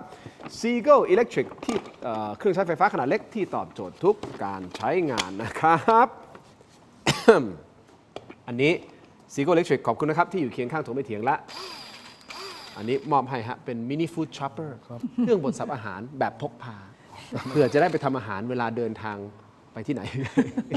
ถูกปั่นบ่อย ปั่นบ่อย อันนี้เราไม่ได้ปั่นใช่ไหมอาจารย์นันทนาครับขอบคุณมากครับจาก Seagull Electric ขอบคุณมากๆนะครับต่อกันที่ยาธาตุน้ำขาวนะฝาสีฟ้าตราหารคู่นะครับนี่คือยาธาตุน้ำขาว49 บาทฝาสีฟ้าตราหารคู่มาตรฐานสากลนะครับหาซื้อง่ายตามร้านขายยาแผนปัจจุบันทั่วไปราคาเพียง49 บาทเข้าถึงง่ายครับจาก HK Pharmaceutical นะครับยาธาตุน้ำขาว สามารถที่จะแก้ท้องอืดท้องเฟ้อรักษาลำไส้อักเสบนะครับฆ่าเชื้อโรคในลำไส้ได้นะครับยาท่าตุน้ำขาว 49 บาทฝาสีฟ้าตราหารคู่ขอบคุณนะครับที่อยู่เคียงข้างถกไม่เถียงจาก HK Pharmaceutical นะครับขอบคุณมากๆนะครับเพียง 49 บาทครับอาจารย์นันทนานี่ของดีนะครับ ขออภัยครับไปต่อกันที่ใครกำลังหาบ้านหรือคอนโดนะครับแนะนำแอปบ้านๆแอปบ้านๆนะครับ by Jam เป็นแอปค้นหาอสังหาจากเครือ Jmart Group นะครับมีทรัพย์ให้เลือกมากกว่า 5,000 รายการเลยนะครับบ้านคอนโดทำเลดีนะลดสูงสุดถึง 15%ใช้ง่ายครับค้นหาตามงบและทำเลได้ทันทีนะครับและนัดดูทรัพย์ผ่านแอปได้ฟรีนะครับใครที่กำลังหาบ้านดีทำเลโดนราคาถูกโหลดแอปบ้านๆแอปบ้านๆติดเครื่องไว้ได้เลยนะครับดูรายละเอียดเพิ่มเติมได้ที่ Facebook ถกไม่เถียงและ Facebook รวมถึง YouTube ของ Tero Digital นะครับขอบคุณมากๆนะครับอันนี้คือจากเครือ Jmart Group นะครับต่อกันที่ Farm House ฮะนี่ผมเป็นซานตาคลอสหลายคนเข้าใจว่าผมเปิดร้านขายของชำ ของต่างๆมากมายเหลือเกินแน่นอนของดีอาจารย์ครับมอบให้ก่อนครับอันนี้คือ Farm House Choco Pink นะครับโดนัทเค้กช็อกโกแลตนะครับเนื้อนุ่มละมุนฮะหอมกลิ่นช็อกโกแลตสอดไส้คัสตาร์ดสตรอเบอรี่นะครับไส้แน่นเต็มวงครับรสชาติหวานกำลังดีพร้อมกลิ่นหอมของสตรอเบอรี่นะครับอบใหม่ไม่ทอดครับเหมาะสำหรับเป็นของว่างที่ช่วยเติมพลังเนี่ยฮะคุณวิโรจน์อาจจะต้องเติมพลัง Farm House Choco Pink ครับขอบคุณมากๆเลยนะครับก็ดีเลย ต่อกันที่ BrainTech Tri-Screen นะครับนี่คือนวัตกรรมใหม่ครับ BrainTech Tri-Screen นะฮะซึ่งเป็นจอเสริมสุดล้ำที่สามารถทำงานพร้อมกันถึง 4 หน้าจอในเวลาเดียวกันนะครับด้วยความคมชัดระดับ Full HD และการเชื่อมต่อที่ง่ายสุดๆครับเพียงเสียบสาย USB Type C ก็พร้อมใช้งานได้ทันทีนะครับน้ำหนักเบาด้วยพกพาสะดวกถ้าท่านสนใจนะฮะกดเข้าไปที่หน้า Facebook Tero Digital นะครับอย่าพลาดตอนสั่งซื้อนะฮะใส่โค้ดด้วยโค้ดคือ Let's Play AI Let's Play AI รับส่วนลดทันที 2,000 บาทนะครับ BrainTech Tri-Screen ครับขอบคุณมากๆเลยนะครับอีกอย่างหนึ่งก่อนที่จะไปฟังคุณวิโรจน์ไม่แน่ใจว่าคุณวิโรจน์ได้พูดคุยกับคุณแก้วตาหลังจากที่มีการออกรายการถกไม่เถียงเมื่อวันศุกร์ที่แล้วหรือไม่นะครับขอแนะนำสิ่งนี้ก่อนนะครับเข้าไปที่ Shopee Lazada TikTok นะรวมถึง Facebook พิมพ์คำว่า CHOL ครีมทามือ CHOL ครีมทามือท่านจะไปเจอครีมทามือจากชนอโรมาทิกครับนี่คือครีมทามือที่เป็นสูตรน้ำมันหอมระเหยนะครับเป็นธรรมชาติล้วนๆครับไม่มีสารสกัดเคมีใดทั้งสิ้นแต่คือสารสกัดจากธรรมชาติล้วนๆน้ำมันหอมระเหยนะครับมีคุณสมบัติต่างๆที่เป็นการบำบัดฟื้นฟูอยู่แล้วนี่เราทราบกันดีนะครับอยู่ในเนื้อครีมนี้นะครับของชนอโรมาทิกนะฮะนี่คือชนครีมทามือผมบอกได้เลยนะครับไม่ว่าเป็นไฮยาลูรอนิกนะครับสารสกัดดอกพิโอนี่ต่างๆสารสกัดธรรมชาติต่างๆมากมายมันจะช่วยฟื้นฟูบำรุงซ่อมแซมฟื้นฟูลดริ้วรอยได้นะครับคุณผู้ชมที่อยู่ในสายอโรมาอยู่แล้วสายพวกบำบัดด้วยน้ำมันหอมระเหยอยู่แล้วนะครับก็จะเข้าใจดีว่าคุณสมบัติของน้ำมันหอมระเหยมันมีอย่างไรบ้างเป็นสูตรจากธรรมชาติแท้ๆผมขายให้กับชาวต่างชาติเป็นหลักเพราะว่านักท่องเที่ยวส่วนใหญ่ก็จะไปไอคอนสยามผมมีร้านที่ไอคอนสยามมีที่เซ็นทรัลเวิลด์มีที่เอ็มคอเทียนะครับล่าสุดก็เพิ่งไปออกอีเวนท์ที่เทอร์มินอล21นะครับรวมถึงสยามพารากอนและ King Power ด้วยนะครับผมขายมาหลายปีให้กับชาวต่างชาติมันเป็นครีมทามือที่ชาวต่างชาติยอมรับอยากให้คุณผู้ชมลองเปิดใจจริงๆผมมีประมาณ50กว่า SKU นะนี่เป็น1ใน50เท่านั้นนะฮะ1ใน50ถ้าเป็นสายบำบัดนะสายอโรมาลองดูครับลองดูครีมทามือไม่เหนียวด้วยนะครับทาแล้วมันซึมไวด้วยนะฮะของดีไหนๆก็ไหนๆแล้วไหนๆก็ไหนๆอาจารย์สุภาพสตรีอันนี้พิสูจน์กันตรงนี้เลยนะฮะอาจารย์ทาหลังมือนี้ลองดูครับลองดูแล้วฟืบมันไม่เหนียวเหนอะหนาทาซึมไวด้วยนะฮะของดีครับคุณวิโรจน์ลองหน่อยไหมฮะใช่เพราะเดี๋ยวคุณวิโรจน์อาจจะต้องตอบคำถามผมหลายคำถามซึมไวแล้วก็คือไม่เหนียวแล้วหอมไม่เหนียวให้ไม่เหนียวครับพับปุ๊บซึมไวครับแล้วก็หอมฮะขอบคุณครับมันหอมจากน้ำมันหอมระเหยธรรมชาติลองเปิดใจดูนะครับสายอโรมาไม่งั้นผมขายไม่ได้นะที่ห้างสรรพสินค้าศูนย์การค้าชั้นนำของไทยไอคอนสยามเซ็นทรัลเวิลด์เอ็มโคเทียนะครับลองดูครับลองเข้าไปที่ Shopee Lazada TikTok Facebook พิมพ์คำว่า CHOL ครีมทามือขอบคุณมากๆนะครับไปกันต่ออาจารย์ผมขออนุญาตนะครับเพราะอันนี้ประเด็นเชิญเลยค่ะพรรคประชาชนได้คุยกับคุณแก้วตาหลังจากที่เขาออกรายการไม่ได้คุยเลยพอผมเห็นการแสดงความคิดเห็นเนี่ยผมก็คิดว่าก็ควรจะให้เขาได้แสดงความคิดเห็นเนี่ยด้วยตัวของเขาเองดีกว่านะครับก็คงไม่ขอเข้าไปแทรกแซงหรือไปทักท้วงอะไรแล้วสิ่งที่เขาพูดเนี่ยคือมันเป็น มันเป็นสิ่งที่พูดออกมาแล้วมันสร้างผลกระทบให้กับพรรคจนคุณไอติมจะต้องพาไปทัวร์ชั้น 3 ชั้น 4เท่านั้นหลายอย่างเลยนะเรื่อง I.O. คือผมพูดตรงๆนะสิ่งที่คุณแก้วตาพูดเนี่ยหลายเรื่องเลยที่เป็นความเข้าใจผิดของคุณแก้วตาเองเนาะนะครับอย่างเช่นเรื่องของชั้น 4 ชั้น 5เนี่ยก็สลับชั้นกันแล้วนะครับแล้วผมเข้าใจว่าคุณแก้วตาเนี่ยอาจจะไม่เข้าใจรูปแบบการทำงานของบริษัท Spectre C เนี่ยแบบครบถ้วนนะไม่ได้หมายความว่าเขาไม่รู้จักเลยแต่ว่าเขาอาจจะไม่เข้าใจรูปแบบการทำงานรูปแบบกิจการของ Spectre C เนี่ยแบบครบถ้วนเลยว่าบริษัทเนี่ยเขาก็รับทำงานประชาสัมพันธ์นะครับรับทำงานในเรื่องของการ PR ต่างๆนะครับซึ่งไม่ได้หมายความว่าเขารับงานเฉพาะพรรคประชาชนอย่างเดียวก็ต้องยอมรับว่าพรรคประชาชนเนี่ยก็เป็นหนึ่งในลูกค้าของเขาแต่ว่าก็ยังมีบริษัทอีกมากมายที่เป็นลูกค้าของเขาไหนๆก็ไหนๆก็ถือโอกาสประชาสัมพันธ์เลยว่าอยากรู้ว่า Spectre C ทำงานอะไรเป็น I.O. อย่างที่ถูกกล่าวหาใส่ร้ายจริงหรือไม่ก็บริษัททั่วฟ้าเมืองไทยก็ลองจ้างเขาทำประชาสัมพันธ์ได้นะครับก็ Spectre C เพราะว่าเขาก็ทำงานประชาสัมพันธ์เป็นหลักอยู่แล้วนะดังนั้นเนี่ยการที่ไปกล่าวหาว่าเขาเป็น I.O. เนี่ยผมยืนยันอย่างนี้ก่อนบริษัทนี้ไม่มีการทำเฟกกราฟิกไม่มีการทำเฟกนิวส์ไม่มีการจัดตั้งนะครับกลุ่มแอคเคาท์ไปโจมตีนั้นโน้นนี้ไม่มีนะฮะดังนั้นเนี่ยนี่คือสิ่งที่ผมยืนยันได้และผมเห็นใจพนักงานซึ่งหลายคนไม่ได้เงินเดือนเยอะเลยกับถูกด็อกซิ่งอันนี้เป็นคำใหม่ผมคิดว่าคนที่อยู่ในแวดวงประชาชนเนี่ยน่าจะต้องรู้แล้วครับว่า doxing D-O-X-I-N-G เนี่ย doxing คือการเอาประชาชนคนธรรมดาเนี่ยมาแขวนประจานแล้วก็ให้ทุกคนเนี่ยไปรุมโจมตีในข้อมูลส่วนตัวเขาอะซึ่งอย่างเงี้ยไม่ถูกต้องและหลายคนเป็นพนักงานจริงๆนะครับแล้วเขาก็มีหน้าที่การงานเขาเป็นบุคคลเป็นปุถุชนเป็นประชาชนคนธรรมดาเขาไม่สมควรที่จะต้องมาเจอ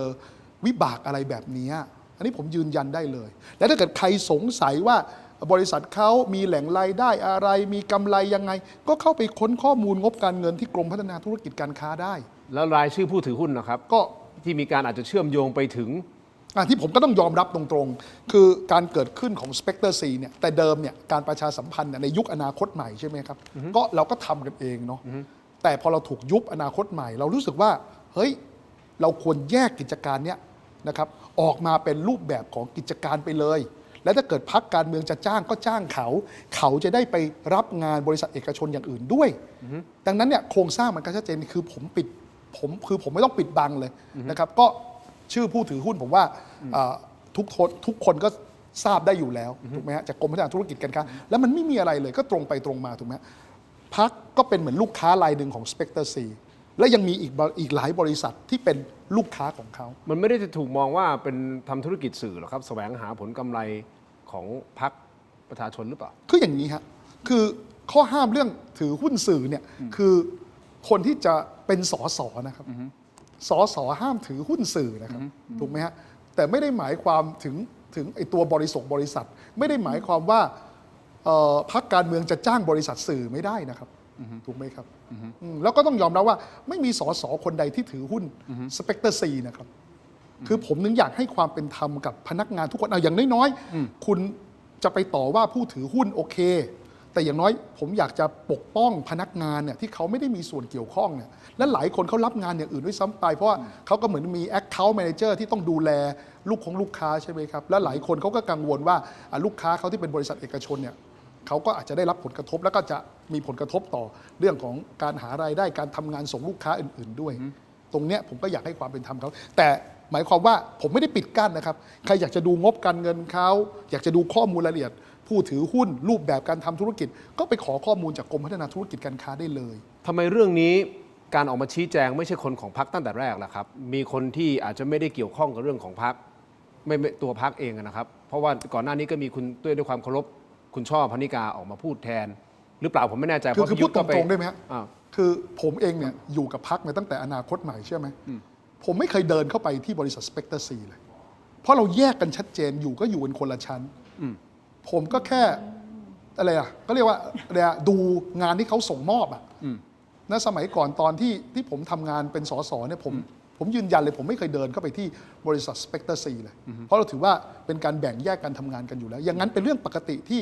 สสในพรรคจะไม่ได้รู้โครงสร้างกลไก ใดๆของ Spectre C ผมไม่รู้นะครับว่าใครเป็นผู้จัดการ Spectre C ผมไม่รู้นี่ผมยืนยันจริงๆเลยแล้วผมถามสสทุกคนก็ได้คุณเคยไปเยี่ยมไปเยือนชั้น5ไหม Spectre C เนี่ย Spectre C เนี่ยอยู่ชั้น5นะชั้น4เนี่ยเป็นชั้นพักอ๋อไม่ใช่ชั้น4หรอชั้น4พักครับเนี่ยผมได้บอกมีความสำคัญผิดของคุณแก้วตาด้วยซึ่งผมก็ยืนยันว่าคุณแก้วตาก็อาจจะรู้จัก Spectre C ในมุมว่าเขาผลิตสื่อแหละแต่ถามว่าคุณแก้วตาเคยเข้าไปในบริษัท Spectre C ไหมในทางปฏิบัติเนี่ยคือว่าคนละบริษัทกันนะแต่ถามว่าทำไมคุณช่อถึงมาอธิบายเพราะคุณช่อเนี่ยไม่ได้แทนคุณช่อเนี่ยเข้าใจว่าทำงานอยู่กับบริษัท Spectre C ครับถ้าผมจำไม่ผิดนะแต่ถ้าผมจำไม่ผิดนะดังนั้นเนี่ยเวลาเรื่องที่มันกระทบกับ Spectre C ก็ควรจะให้บุคคลที่เกี่ยวข้องโดยตรงกับ Spectre C เป็นคนอธิบายจะดีที่สุดอยู่ดีผมไปพูดอย่างเงี้ยผมเริ่มไม่เข้าใจแล้วแล้วเกิดผมไปพูดที่มันผิดจากความเป็นจริงของเขาเนี่ยเพราะว่าภาพจำของผมก็รู้แค่ว่าเขาทำงานส่งพักเป็นลูกค้าของเขาแต่ผมไม่รู้นะว่าเขาไปทำงานให้กับใครแต่ผมทราบมาว่าเขาก็มีทำงานให้กับประเภทอื่นด้วยแล้วก็บริษัทอื่นด้วยแล้วผมก็เห็นใจแต่จริงๆผมถามว่าผมเซ็งเรื่องนี้ตรงที่ว่าผมเห็นใจพนักงานที่เขาไม่ได้เกี่ยวข้องต้องมาถูกด็อกซิ่งถูกประจานนะครับถูกแขวนประจานใน4แยกพูดง่ายๆนะแล้วก็ถูกลมโจมตีกระหน่ำเขาเป็นแค่ปุถุชนเขาไม่ใช่เป็น Public Figure เขาไม่ได้เป็นบุคคลสาธารณะครับไอ้นี่คือสิ่งที่ผมรู้สึกว่าผมไม่สบายใจกับแล้วอะไรคือจุดแตกหักที่ทำให้คุณแก้วตาต้องออกมาทำนี่ผมตอบไม่ได้คุณไม่ทราบเลยเรื่องภายในพรรคท่านรองหัวหน้าพรรคผมเข้าใจว่าก็คงเป็นความผิดหวังที่เกิดขึ้นแหละนะครับผมไม่ได้บอกว่าพรรคไม่ได้มีปัญหาในเรื่องของการบริหารจัดการทุกองค์กรก็มีปัญหาทั้งสิ้นถูกไหมในเรื่องของที่ถูกวิพากษ์วิจารณ์ในเรื่องของกระบวนการคัดเลือกนะครับเรื่องของการบริหารจัดการงานบุคคลคือมันก็มีเป็นเรื่องอย่าเรียกว่าเป็นเรื่องมันก็มีแหละแต่ว่าผลกระทบที่เกิดขึ้นกับแต่ละคนนั้นอาจจะไม่เท่ากันไงผมว่านั่นก็อาจจะเป็นทริกเกอร์พอยต์ที่ทำให้คุณแก้วตาเนี่ยก็ต้องเปิดเผยความรู้สึกภายในใจซึ่งผมก็ไม่อยากจะไปก้าวล่วงคุณแก้วตาเนาะใช่ไหมฮะแต่สังเกตไหมพรรคเสียหายไหมครั้งนี้จากเหตุการณ์นี้จริงๆนะผมสังเกตว่าผมไม่ได้ออกมาตอบโต้อะไรเลยในเรื่องนี้เพราะผมคิดว่ามันกำลังจะถูกเอาประเด็นเนี้ยไปเบี่ยงเบนประเด็นสำคัญก็คือบัตรเลือกตั้งที่มีบาร์โค้ดที่สาวไปถึงตัวผู้เลือกเนาะงั้นผมก็โฟกัสในเรื่องของบัตรเลือกตั้งอย่างเดียวเนาะแล้วผมว่าเรื่องนี้ผมคิดว่าก็ควรให้ผู้แทนจาก Spectre C เนี่ยเป็นคนชี้แจงทางเดียวเป็นหลักจะดีกว่าได้ครับคือพอเราไม่เกี่ยวเนี่ยแล้วเราก็ไปชี้แจงแทนเขาถูกไหมเราก็ชี้แจงได้แค่นี้แหละว่าเราเป็นหนึ่งในลูกค้าของเขาผมไม่ปฏิเสธแล้วผมก็ไม่ปฏิเสธว่าเราเคยจ้างงานเขาในฐานะพรรคถูกไหมฮะแต่ว่าเขาก็รับงานคนอื่นด้วยไงผมก็ไม่ปฏิเสธว่าชื่อผู้ถือหุ้นคือใครถูกไหมแต่ตามกฎหมายคือสสห้ามถือหุ้นสื่อซึ่งก็ไม่มีสสคนไหนไปถือหุ้นบริษัทนี้ถูกไหมครับโอเคเอางี้ผมจะได้จบประเด็นขออีกประเด็นสั้นๆนิดเดียวเลเซอร์ไอดีมีคนพูดถึงประเด็นเรื่องเลเซอร์ไอดีเยอะเหลือเกินในการที่จะให้คนมาสมัครเป็นสมาชิกพรรคแล้วก็มีการเอาเลขข้างหลังต้องกรอกด้วยนะครับแล้วก็จริงๆมันเป็นข้อมูลที่หน่วยงานรัฐนึงนะเนาะแล้วก็ธนาคารที่มีความมั่นคงที่แบบว่าต้องใช้ระบบความมั่นคงค่อนข้างสูงมากๆเลยนะครับแต่พรรคเอามาซึ่งใช้ได้ไม่ได้นี่คือผมไม่ได้เป็นคนตัดสินนะแต่ว่าต้องไปขอที่กรมการปกครองถูกต้องไหมครับแต่ขั้นตอนนี้มันยังไม่ได้กรมการปกครองยังไม่ได้ตอบกลับว่าให้ใช้ได้ถูกต้องไหมครับผมเข้าใจว่าเราเพราะว่าคุณไอติมเป็นคนพูดในรายการพี่สรยุทธ์ผมว่าเราเนี่ยมีกระบวนการนี้ตั้งแต่สมัยพรรคก้าวไกลแล้วนะครับเพราะว่าอย่างนี้ครับคุณทินจำได้ไหมว่ามันมีกรณีที่ถูกกล่าวหาว่าพรรคการเมืองเนี่ยอยู่ดีๆก็ไปเก็บบัตรประชาชนนะครับของประชาชนคนนั้นคนนี้มาสมัครสมาชิกถูกไหมครับแล้วประชาชนก็ออกมากล่าวอ้างว่านะครับหรือมาบอกมาแสดงตัวว่าเฮ้ยฉันไม่เคยสมัครสมาชิกพรรคนี้เลยนะบัตรประชาชนฉันถูกเอาไปได้ยังไงซึ่งผมเข้าใจว่าพรรคเองก็พยายามที่จะวางระบบที่เป็นไปตามกฎหมายที่สามารถทำ KYC หรือยืนยันอัตลักษณ์และความเต็มใจในการสมัครสมาชิกของประชาชนคนนั้นจริงๆแล้วก็พบว่ากรณีเนี้ยซึ่งผมคิดว่าคนที่อยู่ในวงการเนี่ยก็จะรู้จักโดป้า5ฟิลอยู่แล้วนะครับนะซึ่งไอ้ตรงเนี้ยก็เป็นการเอาตัวเลเซอร์ไอดีเนี่ยไป Verify หรือว่าไปเช็คกับกรมการปกครองเท่านั้นเนี่ยโดยหลักการก่อนนะจะไม่มีการเก็บเอาไว้ในฐานข้อมูลนะซึ่งผมเข้าใจว่าในรายละเอียดคงต้องถามส่วนงานที่ทางด้านสมาชิกของพรรคเองแต่ว่าเบื้องต้นเนี่ยเราไม่ได้เอาไปใช้อย่างอื่นแล้วเราก็พยายามเนี่ย ที่จะแก้ปัญหาเรื่องการพิสูจน์ว่าเขาสมัครสมาชิกจริง ๆ ด้วยความเต็มใจเท่านั้นเองครับแล้วก็ข้อมูลก็เป็นการเช็คเชื่อมกับกรมการปกครองเท่านั้น ไม่ได้เอาไว้ทำในวัตถุประสงค์อื่นนะครับและผมเข้าใจว่าทางพรรคเนี่ยก็พร้อมที่จะให้เติร์ดปาร์ตี้อะไรนี้เข้ามาตรวจสอบอยู่แล้ว ได้เดี๋ยวคงมีโอกาสได้ถามตรงๆ แล้วก็อีกนิดนึงก็คือว่าบริการการเงินอิเล็กทรอนิกส์นะครับผมไม่บอกยี่ห้อกันแล้วกันเนาะหรือว่ากรมสรรพากรเนี่ยอะไรก็ตามที่ต้องการการยืนยันตัวตนแน่ๆเนี่ยเขาก็ใช้เนี่ยนะฮะเขาก็ใช้ตัวเลเซอร์ ID ที่อยู่ด้านหลังทั้งสิ้นเนาะไม่อย่างนั้นถามว่ามันสมมติบัตรหนึ่งเนี่ยถ้าเกิดคุณทินทำหายไปแล้วขอไปทำใหม่ไอ้ตัวด้านหลังมันจะเปลี่ยนเนาะใช่ไหมครับปรากฏว่าเขาก็กังวลว่าคุณไปเอาบัตรเก่าใครมาหรือเปล่าคุณเอาบัตรที่ใครยกเลิกมาหรือเปล่าถูกไหมมันก็เป็นการยืนยันว่าคุณเป็นคนนั้นจริงๆเนาะเป็นลู่ทางหนึ่งเท่านั้นเองแล้วกันได้ครับอ่ะคุณผู้ชมครับเอาประมาณนี้นะฮะก่อนนะฮะขอบคุณอาจารย์นันทนาที่เราร่วมฟังกันนะฮะตอนนี้เดี๋ยวคงได้มีโอกาสถามผู้ที่รับผิดชอบในส่วนนี้โดยตรงนะครับคุณผู้ชมแต่ที่แน่ๆคุณผู้ชมที่โหวตกันเข้ามาขอบคุณมากๆเลยนะครับมาดูโหวตกันหน่อยครับเราถามท่านว่าคุณคิดว่าพรรคกล้าทำจะได้ร่วมรัฐบาลหรือไม่นะครับได้ร่วมอยู่ที่ 58% ไม่ได้ร่วมอยู่ที่ 30% ไม่แน่ใจอยู่ที่ 12% คนโหวตเข้ามาประมาณ 13,000 กว่าโหวตนะฮะขอบคุณมากๆนะครับสำหรับการโหวตนะครับและอย่าลืมนะฮะสมัครเป็นสมาชิกของเราให้เปิดรูปใช่ไหมอันเอาอย่างนี้เหรอนี่อันไหนอ่ะให้เปิดอันไหนอ่ะอันล่าสุดนี้เหรออันนี้เหรอแป๊บหนึ่งอันนี้ปะ